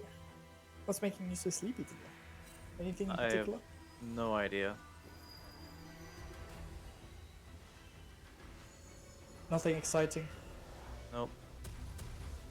Unfortunate. And it was getting back at it, all being popped by the Riven. So he's gonna look for yet another solo kill. There is flash onto the scale, but yeah, it's gonna be another kill going over. And that Just kill pick. Classic Is not Sahib worth Riven gameplay. Does it remind you of a particular teamer that we saw recently? Oh, Think, man. The teamer not being bullied as much by David, right? But Sahib really is trying to replicate that kind of performance. They're gonna use the pressure on the bot side though to look for the dragon, it looks like ACL. But yeah, with Ahri back actually you do have a small angle here before she gets back to lane. Now Zaya has pressure on the bot lane, you have Poppy in the area, so this is somewhat risky. If you're gonna go, you have to go now. They're gonna find the Vigar, but the cage goes up to deny the engage. Overcome W, they're gonna regain river control now as well. And with the Ahri back in lane, she's gonna start putting that pressure onto the Victor again. There you go, force the flash. Bit disrespectful with his vision pumping. KCL have to surrender the jungle. And it's gonna be Charm landing onto the Victor, so a lot of damage gonna go over. It's Faye, not with ult. Yeah, just came back up right now. With the Q, gonna find another kill. It's 4-0 on your mid laner, it's 4-0 on your AD carry, 3 on your top laner. Gonna ult over the wall for even more chip damage. He knows the Zac can't do anything, so he's just gonna keep pumping damage into him, saying, look, you have to leave. I may not have ult, but I can still kill you. He has flash if he thinks he has lethal at any point. Twitch gonna come on, so they're gonna pop the Zac passive, but the Vigar's here as well, so Twitch not being able to do much. Stun goes over, flashes forward, interesting. Gets the Vigar kill, goes back into Q. Poppy's just arrived, so she's gonna save the Ahri. Barely doesn't get the Rakan answer. Nice W to stop Zac from coming in. A bit of a mistake from the Vigar, gonna come in. Ahri saving the play by picking up the jungler.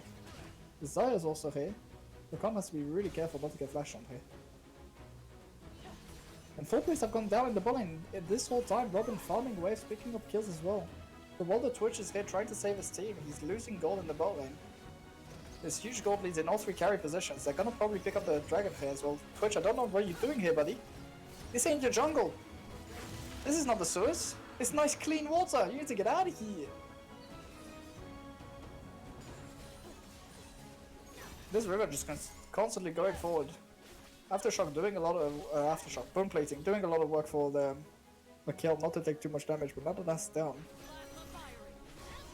Probably ult gonna go forward, yeah, they're gonna look for the burst. Nice ult from the kill, gonna buy time. She's brought 3 up top to help her out.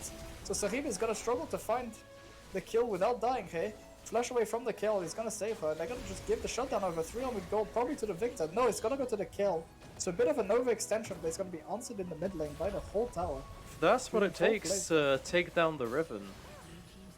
Yeah, it's not looking good. It's a... And they're gonna trade so much out of it, right? Even if it's 600 Yeah. gold, it's like 900 gold going over for Edinburgh and the map opening up. The Twitch being pulled mid again means you're gonna be down even more gold in the bot lane. Every time he gets a little bit of damage through, he's just falling further and further behind by being pulled all over this map, right? Victor being punished again. So he's down 40 CS. And the problem you have now as KCL is while your carries are slowly getting out of that early game phase where they're so weak, that Ari is just so fed now. And there's so little peel onto the KCL lineup that your Twitch and your KL and your Victor are going to struggle to operate these fights with the liberty that they'd want to. They're going to pick up another tower in the bowling. The 4 plates fall, so it's going to be another play. 12 plates going over to Edinburgh. Victor flash text as well. Riven has put in the freeze in the top lane. So KL is being denied CS at the same time.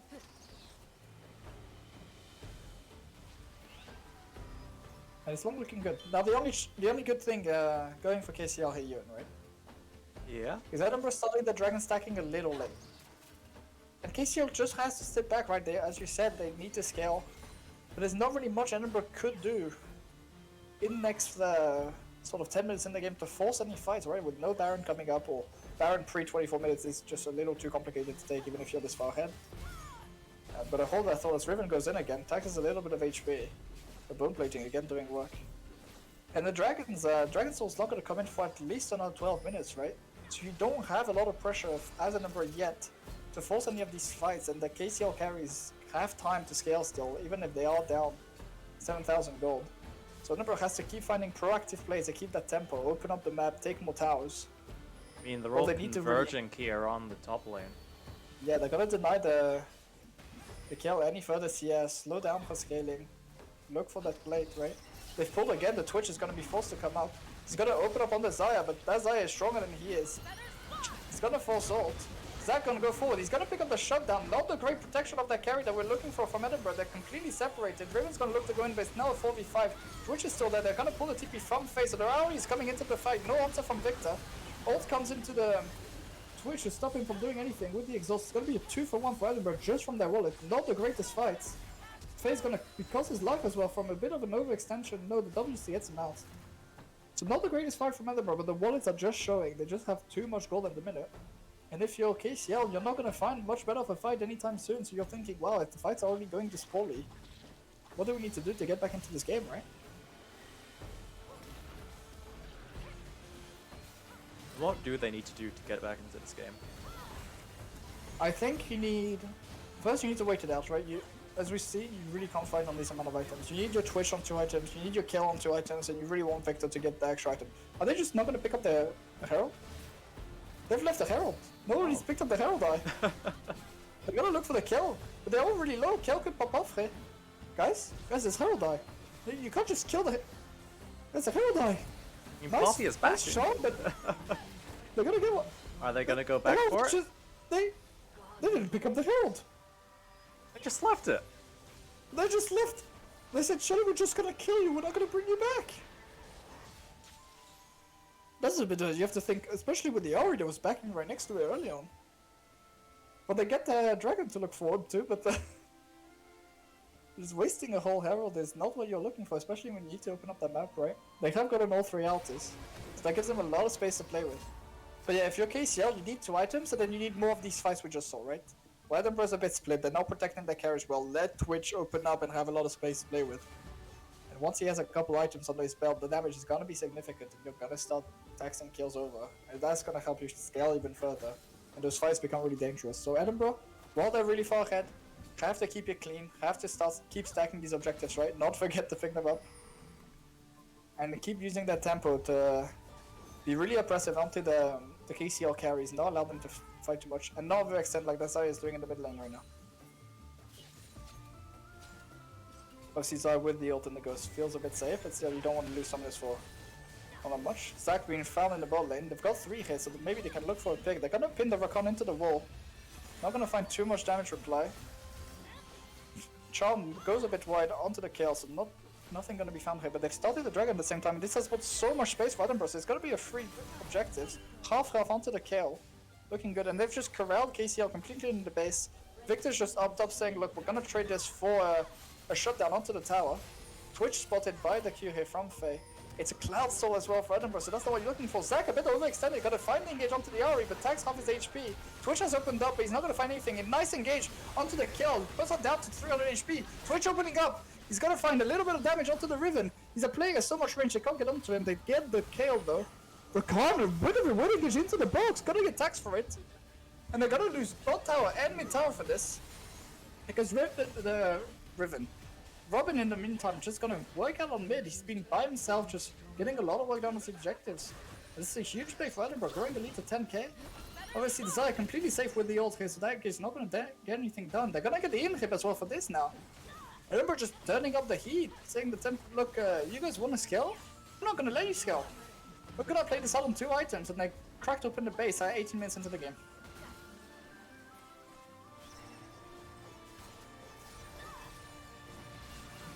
Top inhib tower is gonna, mid inhib tower is gonna go down as well.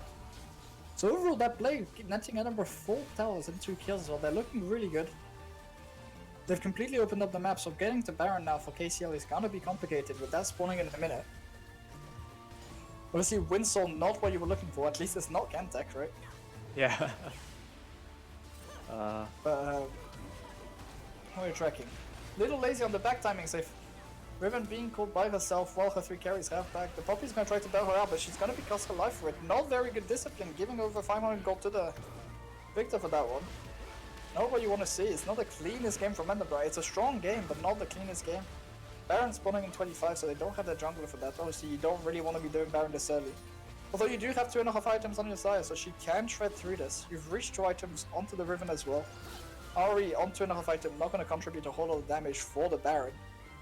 But it's such a team fight trade at the minute. And Victor is so close to that 2 item mark. Your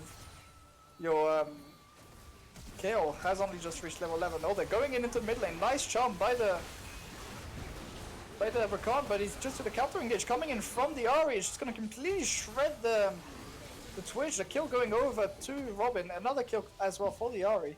You just see they go forward, but the Zaya has so much safety by herself. The Veigar puts up the cage to help with disengage, and that Ari gets to fly in instantly and remove the enemy carries. They're gonna start Baron now. There's no thrown to them whatsoever, apart from a skill.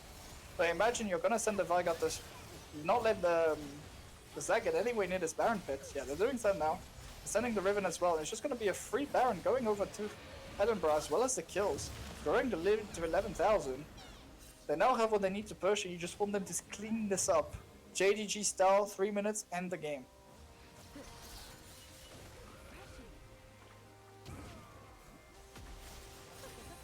And really, the Zac has been kind of invisible, Ian.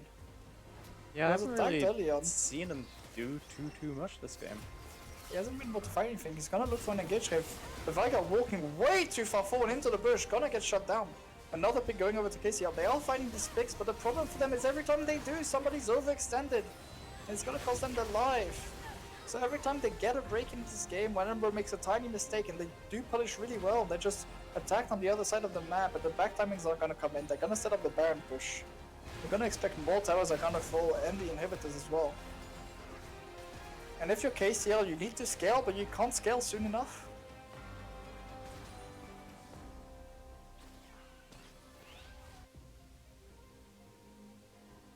They just need the carries back onto the map. Set up those Baron waves. They're gonna play on 2 lanes, it looks like. Mid and top. Maybe attack bot lane a little bit while they're still in the setup. See if they can pick up the Victor. Flash away is nice, but he's still gonna find the wall hit by the Poppy. So they're gonna get the kill there as well. And that's the wave click gone if you're KCL, right? Your other 2 carries need to be auto-attacking, which means they put themselves in the line of fire.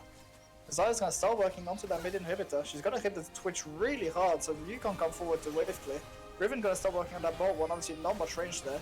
Engage the knight by the Stead 5 Prowess. Nice cage, is gonna keep a lot in. They knock them back into the wall as well on the cage, so huge damage coming through. Ari TP's in. Twitch is opening up though, he's doing so much damage. To Zaya though has just small damage. She's so far ahead, she's like, you can open up, but I'll open up as well. 4 kills go over 5 as well because of the pick in the bot lane. And then with Baron, it's gonna be a quick 22-minute win by the A team.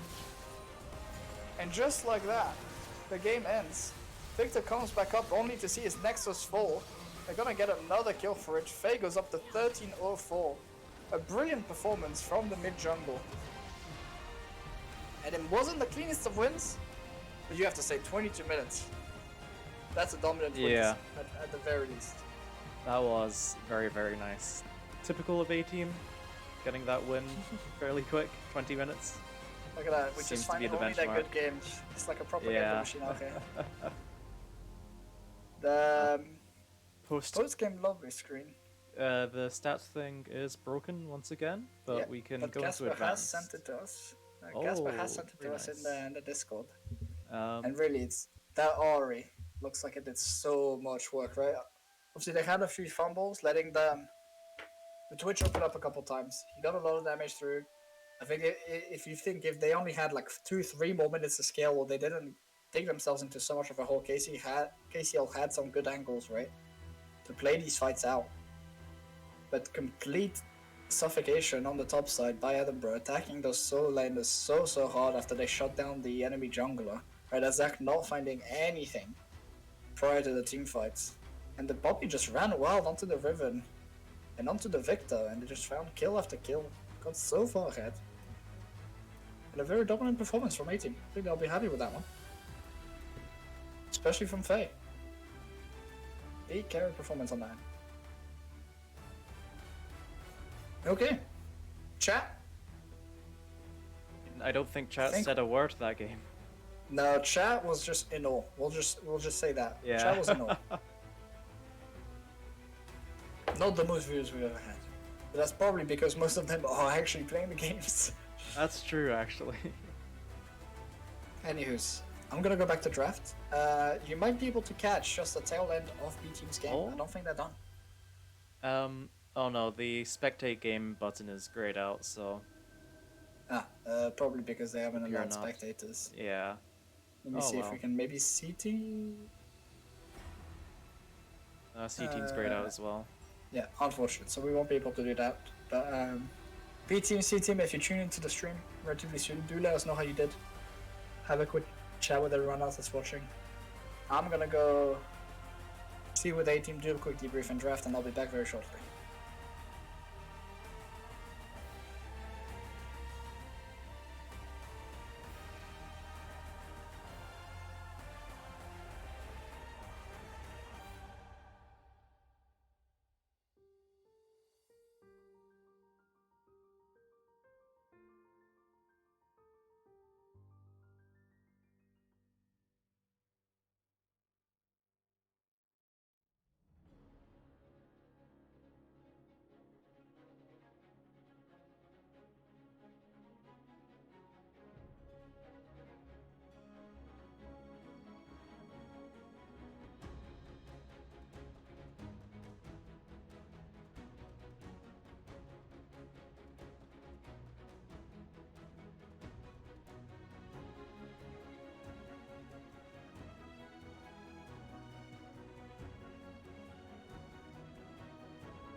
Hello, Mr. Ian.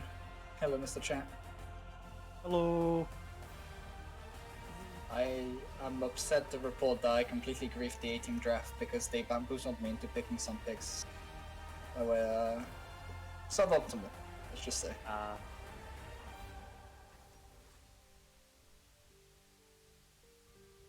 Because I'm too nice, you know? I'm like weak-minded and they say a pick and I'm like, oh, really?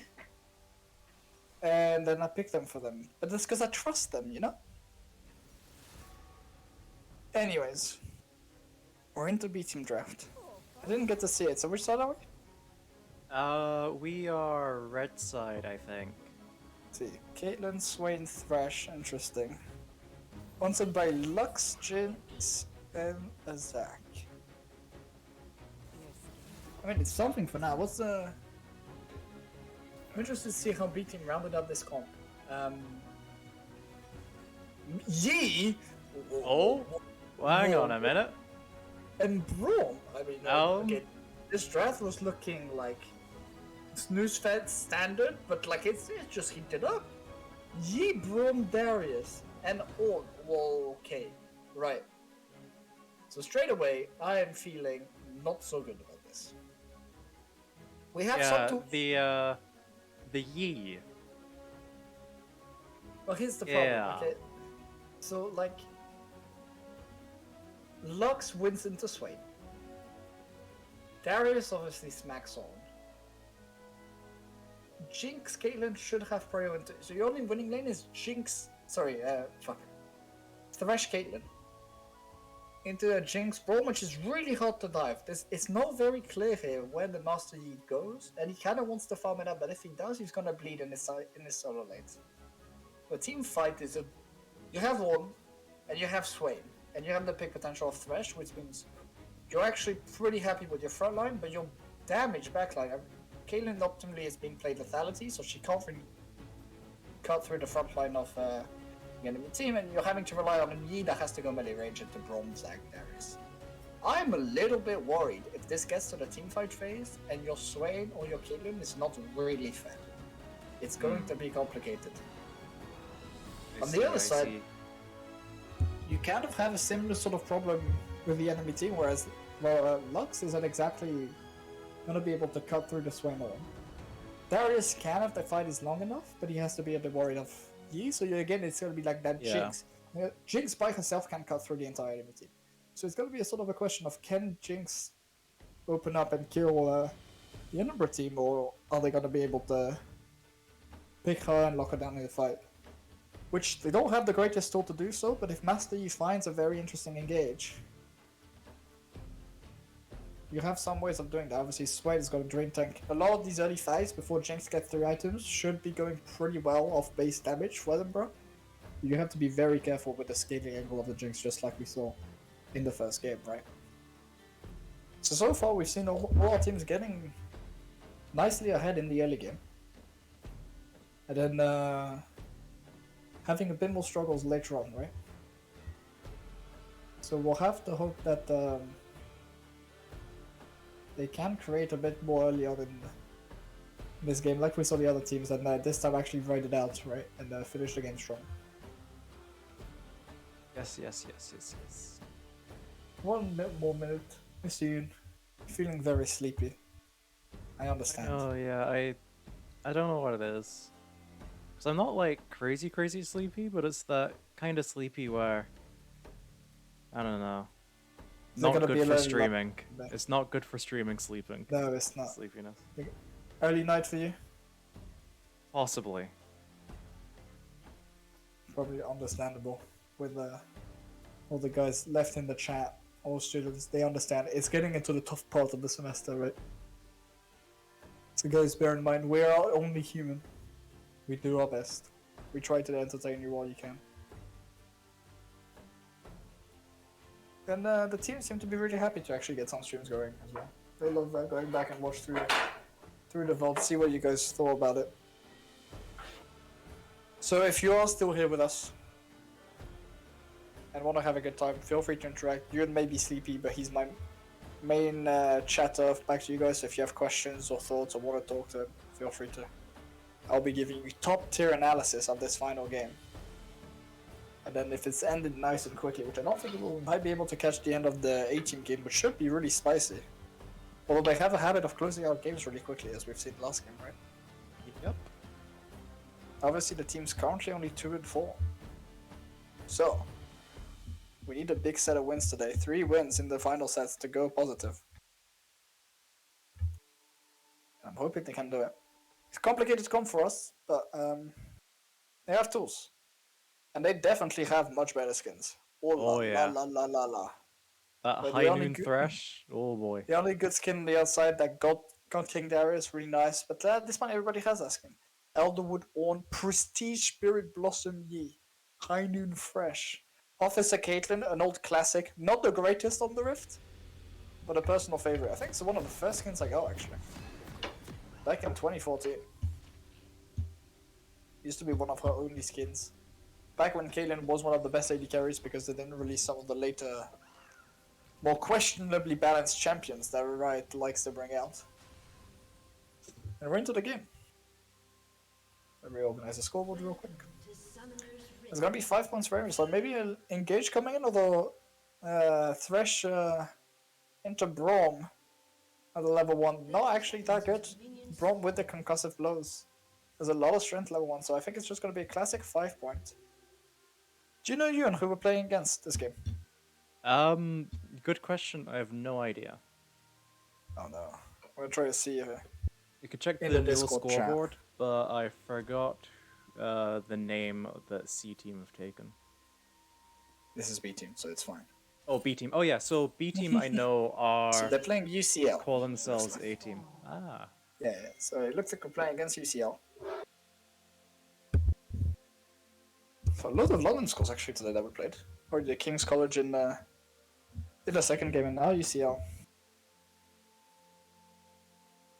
And it's gonna be a stock standard start.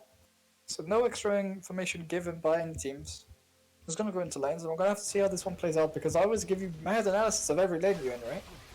And these guys seem to always find a way to define me. Unless it's Sahib, which on Riven always gets ahead at some point. And we've seen Dawn have this kind of playstyle where he likes to farm a lot, right? He's not really the kind of ganky jungler we see in other teams. He likes to play for himself, get ahead and play these carries. So the onus is a little bit on Zac to get some work done early on, right? You know that he's gonna farm very efficiently. He's gonna farm up a storm, gonna try to target his objectives a lot more. So you're gonna have to see if the Zac can now answer that with a bit of pressure onto the lanes. Early level 2 going in for KCL. Gonna put some pressure onto the Caitlyn. Nice tag by both abilities. Threshold comes over to protect him. So it means that not too much damage is gonna come through. It's still half health for the Caitlyn. And another key landing. Vincent, the poor recipient of the damage coming early. Finally reaches level 2, so that's gotta put an end to aggression. Well, topside, the Darius hasn't found the classic level 1 big damage onto the Yorn, so Baboose, we know how strong he can be on this pick if he gets ahead. Almost carried, obviously, that fateful loss in their first week, right? Yep. But now the recipient, he's got to bleed, so that's going to be a huge amount of damage. Has to be careful. Darius is obviously a very strong champion in the early levels with that HG and the bleed. And in the meantime, in the mid lane, a lot of trading. With a big wave stacking up against UCL in the bot lane.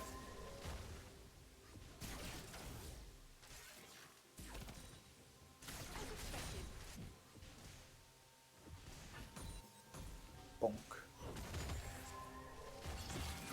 Nice pull with Darius. Gotta get a little bit more chip damage through. Dion's shield is gonna have to do a lot of work this game. Now notably, despite all the poke, Darius is actually dropping a fair bit of CS for this. So Dion is actually completely even in terms of gold acquisition and XP. And with Darius backing now, he's actually gonna get a free reset out of the lane. Actually, Dion is gonna stay, so he's gonna get to farm the extra wave before backing. So despite the early damage actually bailed out by a poor macro by the Darius. So Babu's gonna be pretty happy about that one. On the other hand, they are gonna get double scuttled. A nice roam up by the KCL bot lane to punish with the extra pressure that they have in lane. Caitlyn not really finding the effectiveness you'd hope for early. Braum pushing her back, the early level to really hurt them. And this Jinx, despite having Cole, is having so much pressure in the lane. Vincent not really seeming comfortable on the Caitlyn to put up the pressure that you expect from that long range pick. Who's trying to break the freeze? Obviously, he needs this wave to crash, right? He's just gonna get killed by Darius, it looks like. Goes down, there's gonna be the full stack, yep. That's gonna be the kill going over. First blood for the Darius, that's not what you want to see. He doesn't even get the wave crash, obviously gonna be able to TP back the lane, but it's a lot of gold going over to the lane opponent. Probably gonna be even more complicated for him to play out the lane now. And Zach hovering in the bot lane on vision, so they know he's here. They're just gonna try to shove this wave in. Play very respectful. Not dropping much CS. And Zach is completely on vision, he's just wasting a lot of time here. Darius has to be careful of the freeze. And he needs to not die. This is a classic top laner mistake, where they like to stay in lane a little bit too long, right? And they just picked up the kill, they lose a lot of HP for it, and they don't back right away, so he's gotta get the back now. To not give the kill back over, but Babu's gonna use the opportunity to catch up on some of that CS. Get a bit of a lead there to sort of counter out the fall and go over. Nice pull by the Swain, getting a bit more HP and stacking up that passive. The junglers really nowhere to be seen so far. Yi just farming it out, Zac matching him just a little slower. Obviously with the scuttle advantage. Hook lands onto Brom, a little bit of damage gonna go through, a bit far on the trap. Gonna catch him actually on the pullback, so it's gonna be huge pick. Flash from Caitlyn. Doesn't take the lantern, you have to think if he got the lantern and the passive goes through, that might have been a kill. There's a flash on your AD carry. Oh, flash forward by Morgs. Trying to bait the Jinx's flash, but actually just gonna get the flail back, so the flash here is gonna go through. A nice play. They pick up nice Q from the Caitlyn. They're gonna pick up two. Big play from the Edinburgh bot lane. Get the Caitlyn a lot of gold that she's gonna need and hopefully start applying a lot more pressure onto this lane. Babu's reaching level 6 first as well, top lane. So he's gotta be comfortable now into the Darius. Has the Bramble Vest. Needs to crash that wave though so that he doesn't lose too much CS. Gonna get a knock up and that's what you're gonna need to see. Obviously the minion is doing a lot of damage this early, so Darius can't really hold the wave. And a nice play in the bot lane.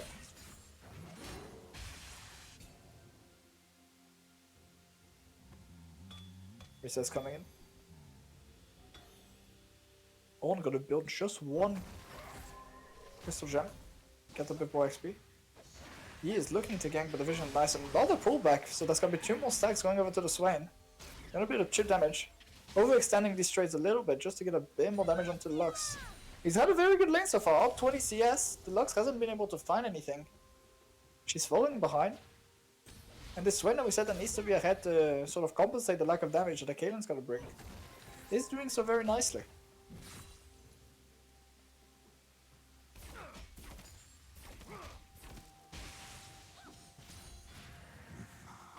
W lands, another stack. I'm really interested to see how many stacks this Swain has. Oh, another pull as well.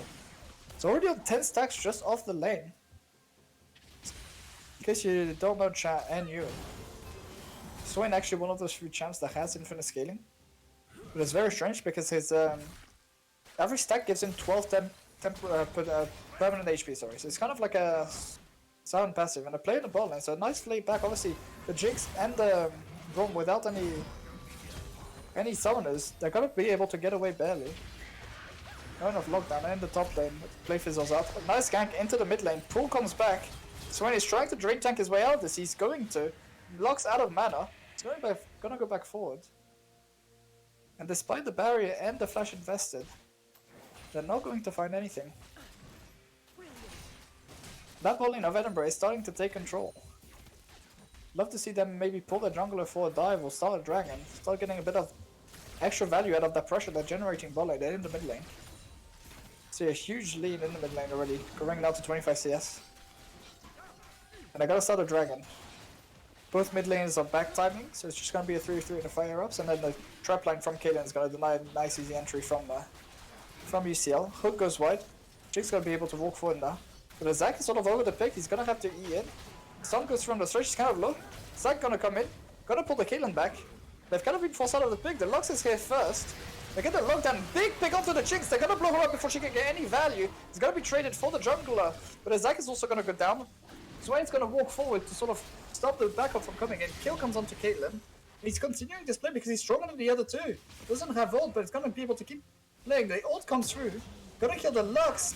And the Brahma seemed a bit undecisive as to whether or not the blocker is gonna die for it. It's a 4-for-1 for Edinburgh. They're gonna pick up the Drake as well. They're now sitting with 2k gold. The top lane is not bleeding anymore. They picked up the objective, and this is looking really good for the B team.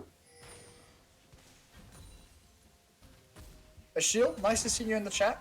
Hope the rehearsal went well. And hopefully we can put you on a good show. Zach ganking in the mid lane. Oh, Sway's gonna pull aggro. Just gonna pop the ult saying, look, you can't really kill me here. I'm gonna clean up this wave. The Lux is nowhere near and she really doesn't have damage to kill me. I'm gonna get an E. Ult's gonna come through. Oh, actually gets the shutdown. Not dodging the ult there. You'd expect should have been an easy out for the Swain, but actually giving over 500 gold to the Lux. Not what you want to see. This Kaelin is just so far ahead. Having longsword shard to just the rig curve above the Jinx. Swain should be reaching Mythic very soon as well. And this Thresh, despite being a complicated chance to play out, has been finding a lot of value both in the bot lane and in skirmishes.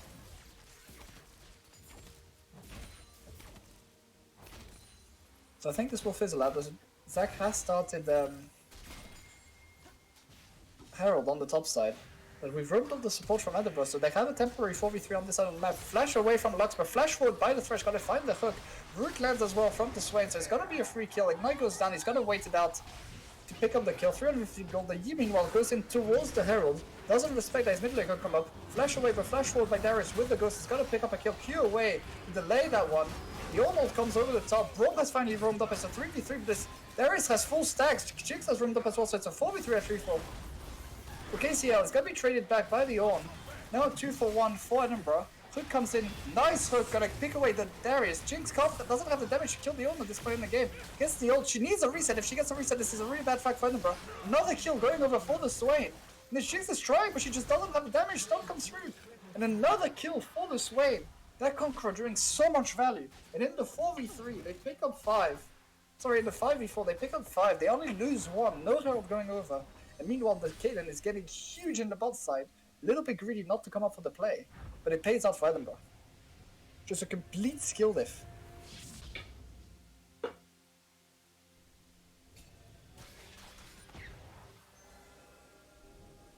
And it looks like she has a lot of gold in the bag actually, Kaelin.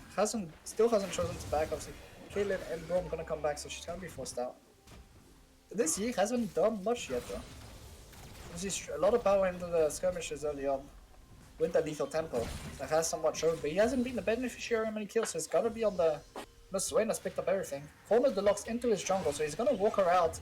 Pops the ult, looking for the kill. Obviously, he has the Q to dodge any Lux route, and that's just an easy kill for the Yi. He's now on the board. Gonna start up the Herald. They've moved up the support as well, so it should be a simple man advantage into Herald. The Jinx obviously able to bully the... Or the Kaelin obviously able to bully the Jinx in the bot lane, so she's not gonna get much more than one plating down there.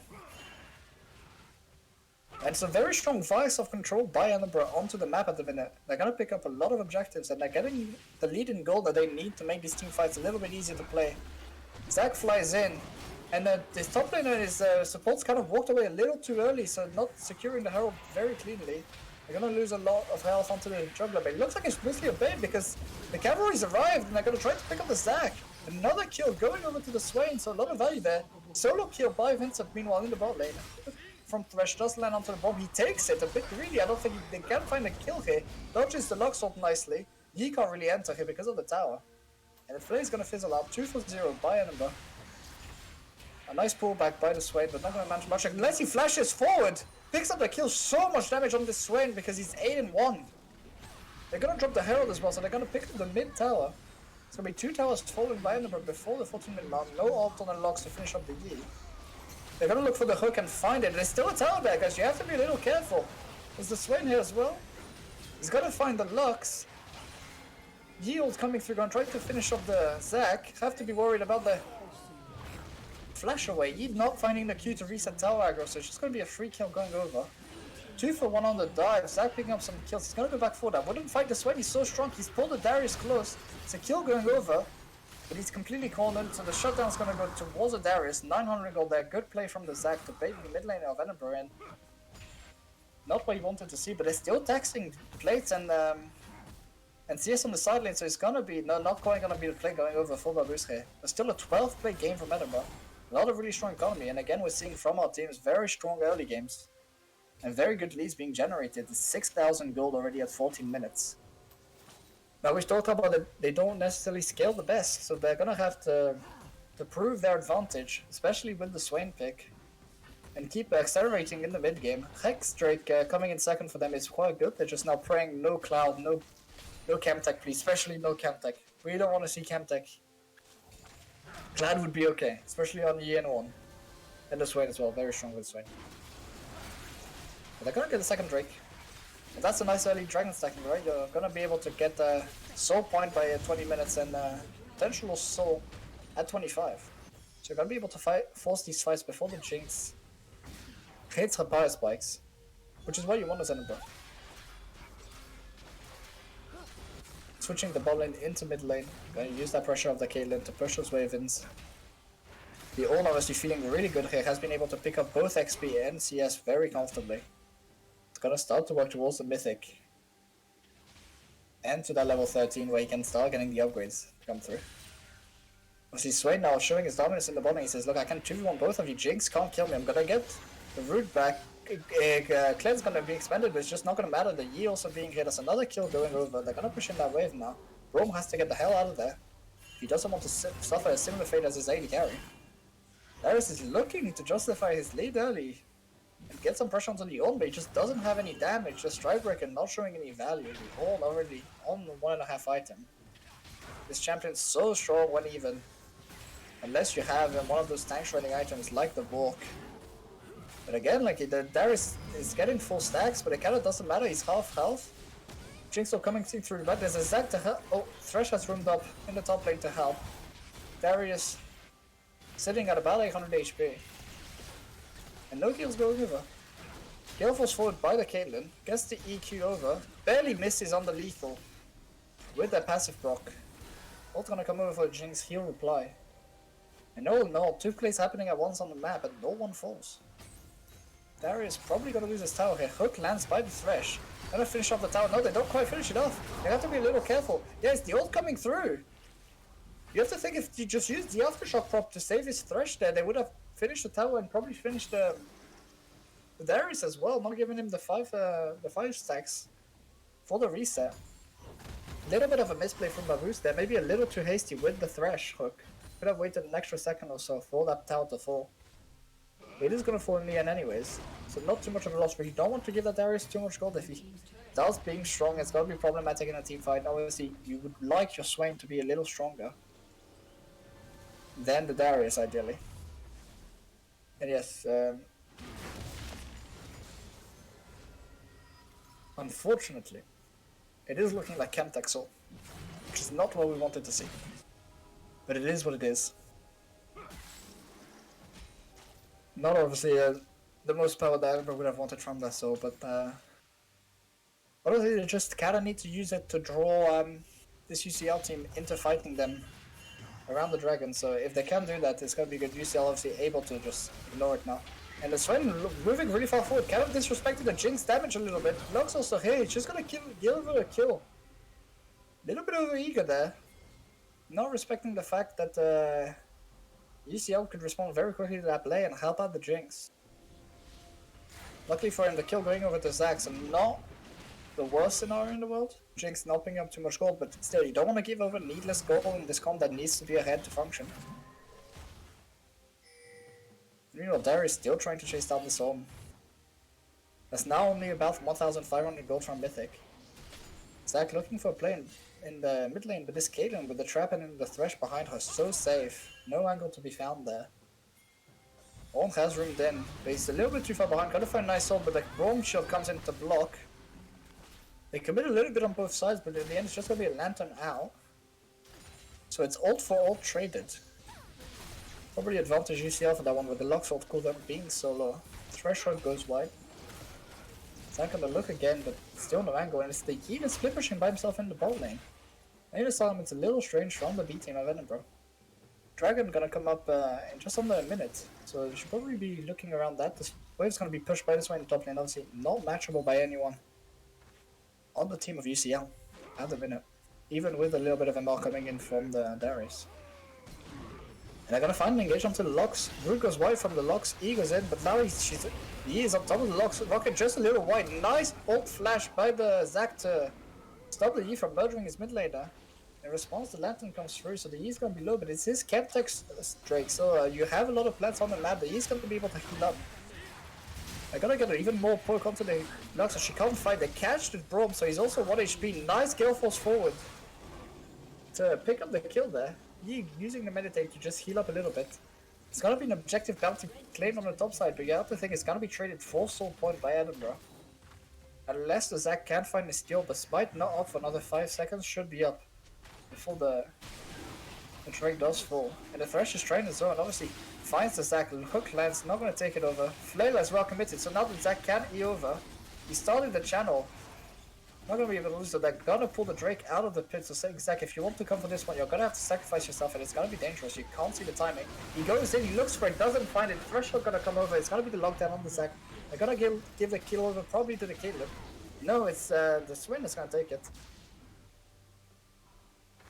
And Edinburgh now with the soul point at 25 minutes. What they're looking for, Baron on the card as well. Not the quickest team to take Baron. They do have the Massey with the Bork, which is going to help, and until he gets that Rage Blade, not the greatest amount of damage. Swain also not great with objective spreading, and Caitlyn not one of those really high DPS 80 carries. On the other side of the map, you're looking, your Jinx is really far behind. Braum has not found the effectiveness you're looking for, apart from blocking the zone ults. And Lux,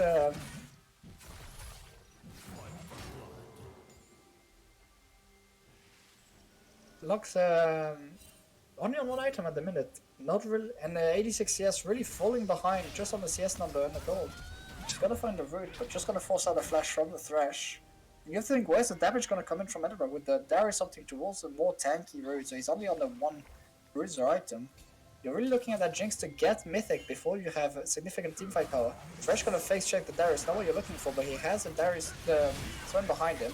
Gonna get 5 stack for the Darius, ult shouldn't come through, yes, last reset going in for Darius. It's gonna find the Caitlyn as well, flash away and kill right before that damage can come through, so actually the teamfight is really good there for Edinburgh. They find the Braum, they find the Lux, the resets are coming in, you have to prepare for the Jinx. She gets a huge shot, that 1000 gold onto the Caitlyn, but she's not just being chased down by the 2 frontliners. All gonna fall to the Zac, they try to get away, barely does, interrupt on the E by the Swain, and that's a 5-4-2 from Edinburgh. They have 2 guys still alive, they have the TP as well from the on to come back in nice and healthy, so it's going to be 3 men. They're going to try to shred that Baron. They have to be a little careful with the spikes in the back. I'd love to see the Swain tanking so that the Yi damage can come through. And it's going to be a slow Baron, but with no one to contest, you're going to be able to pick that one up. And what was a 5,000 gold lead after this team fight turning to 8,000 and likely 10,000 once the Baron does fall. Objective also denied away. And now we just need to see a nice clean push using that Caitlyn siege power. Take out, break one or 2 of those inhibs from the KCL team. Maybe move towards this not so useful Chemtech Soul as well. Just for sake of saying, look, if Chemtech Soul wasn't useful, at least we'll have Elder to pressure should this go wrong. Yi reaching 2 items. Braum has reached 2 items as well, so the ornament has come through. Unspoken Parasite. And we're just looking for a very clean setup on the siege for Edinburgh. He's starting to farm, not what you want to see when you have the Baron if you're jungling. You need to be spending that Baron time with your team, helping get those towers. This is not the time to be farming. You could be helping his bot lane now and attack the Darius that's out by himself. We see the Swain now that the ML has come in, not gonna find the most effectiveness. Darius has to be careful with those 5 stacks and the Conqueror. It's gonna be a slow push. He's still completely out of position. Caitlyn has had to back from mid lane because she doesn't have the pressure she needs. So they're gonna choose to push top instead. But currently the Baron's running out and Edinburgh is not finding anything out of it. Caitlyn hasn't been able to push because players are not around her to allow them to do so. There's obviously the threat of Zac at any point, so they're gonna push top. Try to attack the Jinx that is by herself, caught out. Yi not finding an entrance yet, finally gonna get it. Nice engagement by Boost. Meanwhile, reply on the bot side, they're gonna get the Swain. Shut down onto Darius, more gold going over to him. That's gonna mean Tower's gonna fall in the top lane, and the inhib is gonna fall likely in the mid lane, with only Lux to defend it against the Caitlyn and the Thresh. Lux only at level 11 is so far behind in this game, so it's not gonna be offering too much at this point, more akin to a support Lux than a mid laner.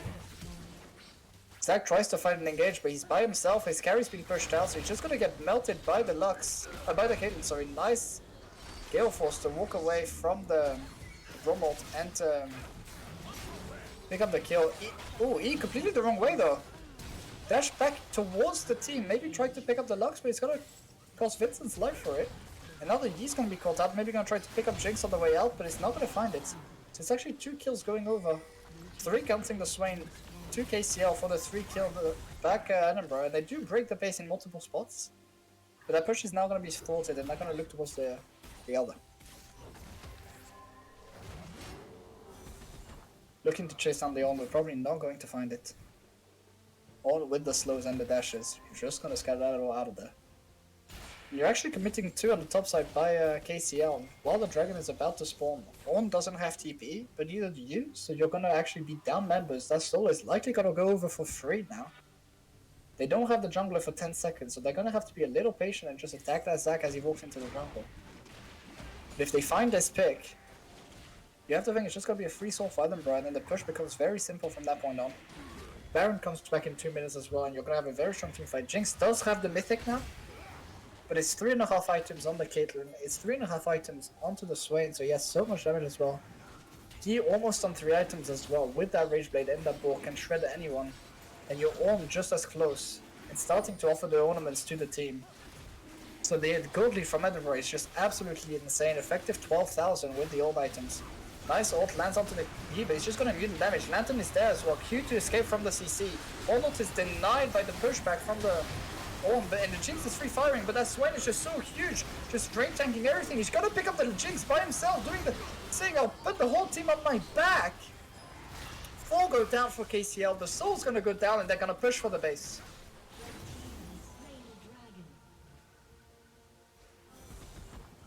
And NUEL, we've never done this because we watched A-Team last game, but I think with this performance, we should pull an interview this time from the B team.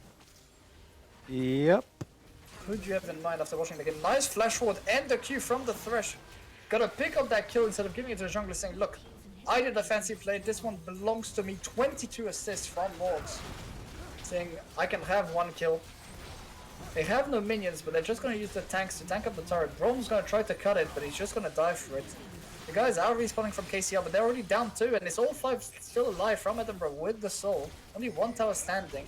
He has to be a little careful with no ult. Lantern goes down, he's not gonna be able to catch him in time. Shutdown from Jake, she has the reset, they have to be careful. E away from the Caitlyn, gets tagged by the Zap. The Thresh peel is coming in, they do hook the Darius, and that Swain'll's come back up, so he's gonna be able to peel with the Rylai's. Zac goes down, they're gonna chase down the Darius. They get the Jinx as well. This Swain is just so insanely massive. Lux has come back up because her death timer is so short. She doesn't find the Ornn. They're onto the Nexus. There is no damage left. There is no hope left from KCL. B team gonna go up 2-1 today again. With some very convincing wins in the latter half of the day. GG's in the chat. And a brilliant performance from B team.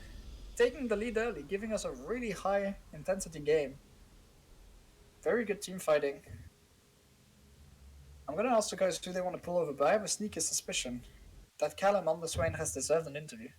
Yeah, well, I mean, he hopped in on chat there. I think you're in the chat, Callum. If you can hear me and you're called to interview, pop something in the chat so I know and I'll pull you right away. I don't know if he can still hear me. I'm hoping he's around. I'm gonna shoot him a message on Discord just while we wait. But either way, a very convincing win from B team. Also, last week we sadly only got to see that one loss, and it was a really close and heartbreaking one with the backdoor, right? But they couldn't quite get through. But we have Callum for interview. I'm just gonna pull in now. Callum, hello. Hello. Pulling you in after a very strong Swain performance. Thank you. I wasn't entirely convinced by the pick, but you evidently proved me very wrong. Well, we were thinking that it would do well to kind of counter the very bruiserly front line of their team. That's true. I was sort of arguing perhaps the Darius is just a slightly more effective version than the Swain with the threat he has with the stack. But evidently, if you get this far ahead of the Lux and you get so much gold in your pocket, you sound to be a bit of a demon. Yeah, Um, of course. what was sort of the factor for you that let you just completely take over that lane despite Zach showing up a couple times? Well, I think it really started back in the early game. I managed to get kind of through my early laning phase without sustaining too much poke, get to level 6, and, keeping that Lux on kind of lower HP means that, anytime Zac comes in, pop ult, never really gonna have any kill threat on the Swain. So I think just from a lack of poke and laning phase, we've probably pulled that through. And very high kill intensity game. Obviously, we saw I think 52 kills in 30 minutes from you guys. What do you think led to like so many team fights and so many lane fights in a game where you actually have quite a few scaling champions in the Kaelin and in the Jinx? Well, honestly, I don't think we were even expecting the game to be quite so chaotic. We really did think that would be quite a good one for the stream by the time we hit 20 minutes. Yes, it was. Yeah. We honestly, I guess both teams were really seeking out those objectives, and in the end, we just had the stronger team fight at that point in the game. Usually from our lead on the Caitlyn, lead on the Swain. Yeah, you just came out on top. The boost on on again. Baboose on Orn again, yeah. So that was actually a special draft. Shows that he just doesn't have a losing matchup when he's on all. Like into the Darius, struggling a little bit early, but then kind of built one item and was like, I am now completely fine. Oh yeah. Is this a pick you're looking to abuse a bit more? And do you think teams are going to start banning it against you? And if so, what's going to be your go-to if you don't have this super strong tank in the top lane? Well, for the most part, every draft in these kind of games we've been really Orn or Malphite, because they're both just so good at soaking up damage, so good at itemizing, especially against like AD carries, and so good at even like making picks or team fighting that there's really no downside to just blind picking them in the top lane and leaving our counters for other positions on the map. Mm-hmm. If you draft an Orn, and even though we had Fiora a couple of times this week, especially in the first game, even if the Fiora gets 2-3 kills, the Orn can just come in on team fights in a way that Fiora really just can't do. Yeah, and really showing its effect in the standard front line. Obviously, you guys going 2-1 both weeks. I think your position in the standings is going to be very competitive. Are you sort of looking at that top 8 spot for the prize playoff, or is it not really on your mind? Yeah, you're taking it like one game at a time. Well, I suppose we can do both at the same time. We've got our eyes on that top 8, but at the moment, kind of keep tensions down, keep tilt down. We're just like, one game at a time. It's not a big deal, but if we could start getting up there, I reckon we might just be rooting for that top 8. And while you're looking up there, what sort of okay? Sorry, let me rephrase that question. My mind's going all over the place. The teams you're gonna have to beat, obviously, to get into that top 8, showing a lot of high emeralds, diamond players. You guys not quite on that level yet. What do you think is gonna have to be your X factor to beat these teams with slightly stronger ranks? Honestly, that you do get there. I think we really just work on our team play. A lot of high-level teams, even in NUEL, they really fall apart when you get to competitive play because it really isn't like the solo queue environment. So what we lack maybe in our traditional game skills, macro, mechanics, we could, if with enough practice, hopefully make up for, and our communication and our drafting, really begin to pick apart the game piece by piece instead of focusing on, individual carries. And how has practice been going? Because you're getting into much of it, right? You guys have had quite a few scrims going on lately. Oh, practice has been good. We've definitely improved quite a lot since the first set of scrims, so it's working out. It's a very good kind of, good setup for practice. Just getting a scrim or so every week or two. Not obviously this week we didn't manage, but it's not too bad to get a break now and then. Yeah. We definitely pulled a strong performance despite it, I'd say, and especially with our team, we've been communicating a lot better. So yeah, I think it works quite well. Very good. And lastly, and unfortunately all the guys have left, so they might not be able to hear this, because they're not in the call anymore. But you can do either for this week or for this last game. Who's your MVP for the team with the recent performances? MVP for the team. See, that's quite a tough one. I think that might have to be between. I mean, there's three people immediately come to mind, but I think really it's between support and top lane, because I think Vincent's done an excellent job, but you know I don't think top lane ever had a very good game. We kind of blind picked him tank and he was into Fiora every match, and our support was, especially on the Thresh, hitting some very good hooks, some very good flash hooks, some lanterns. I think I've got to give it to our support this week. Okay, so Morg's picking up the MVP.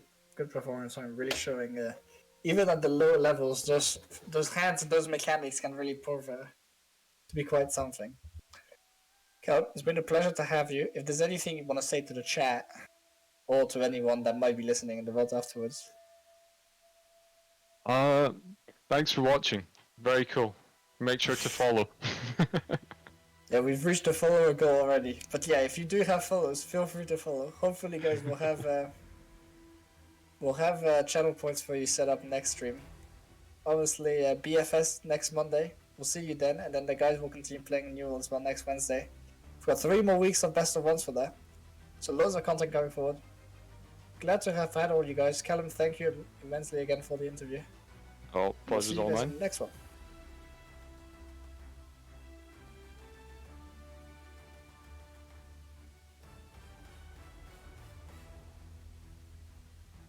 Are you gonna do a goodbye stream or just leave it at that? No, I think we can leave it at that. Okay, cool. Goodbye, everyone. But they can hear us, so goodbye. Yeah, they can still hear us. You baited me, chat. I was wondering because it's like you just stopped abruptly. Chat, I'm sorry. No, I think we can end the stream fine. there. June's been doing this every week. He baits me, but he got me this time. Both Yun and I are really tired from waking up really early. Yep. But yeah, GG's. Thanks for everything. See you guys later. Goodbye.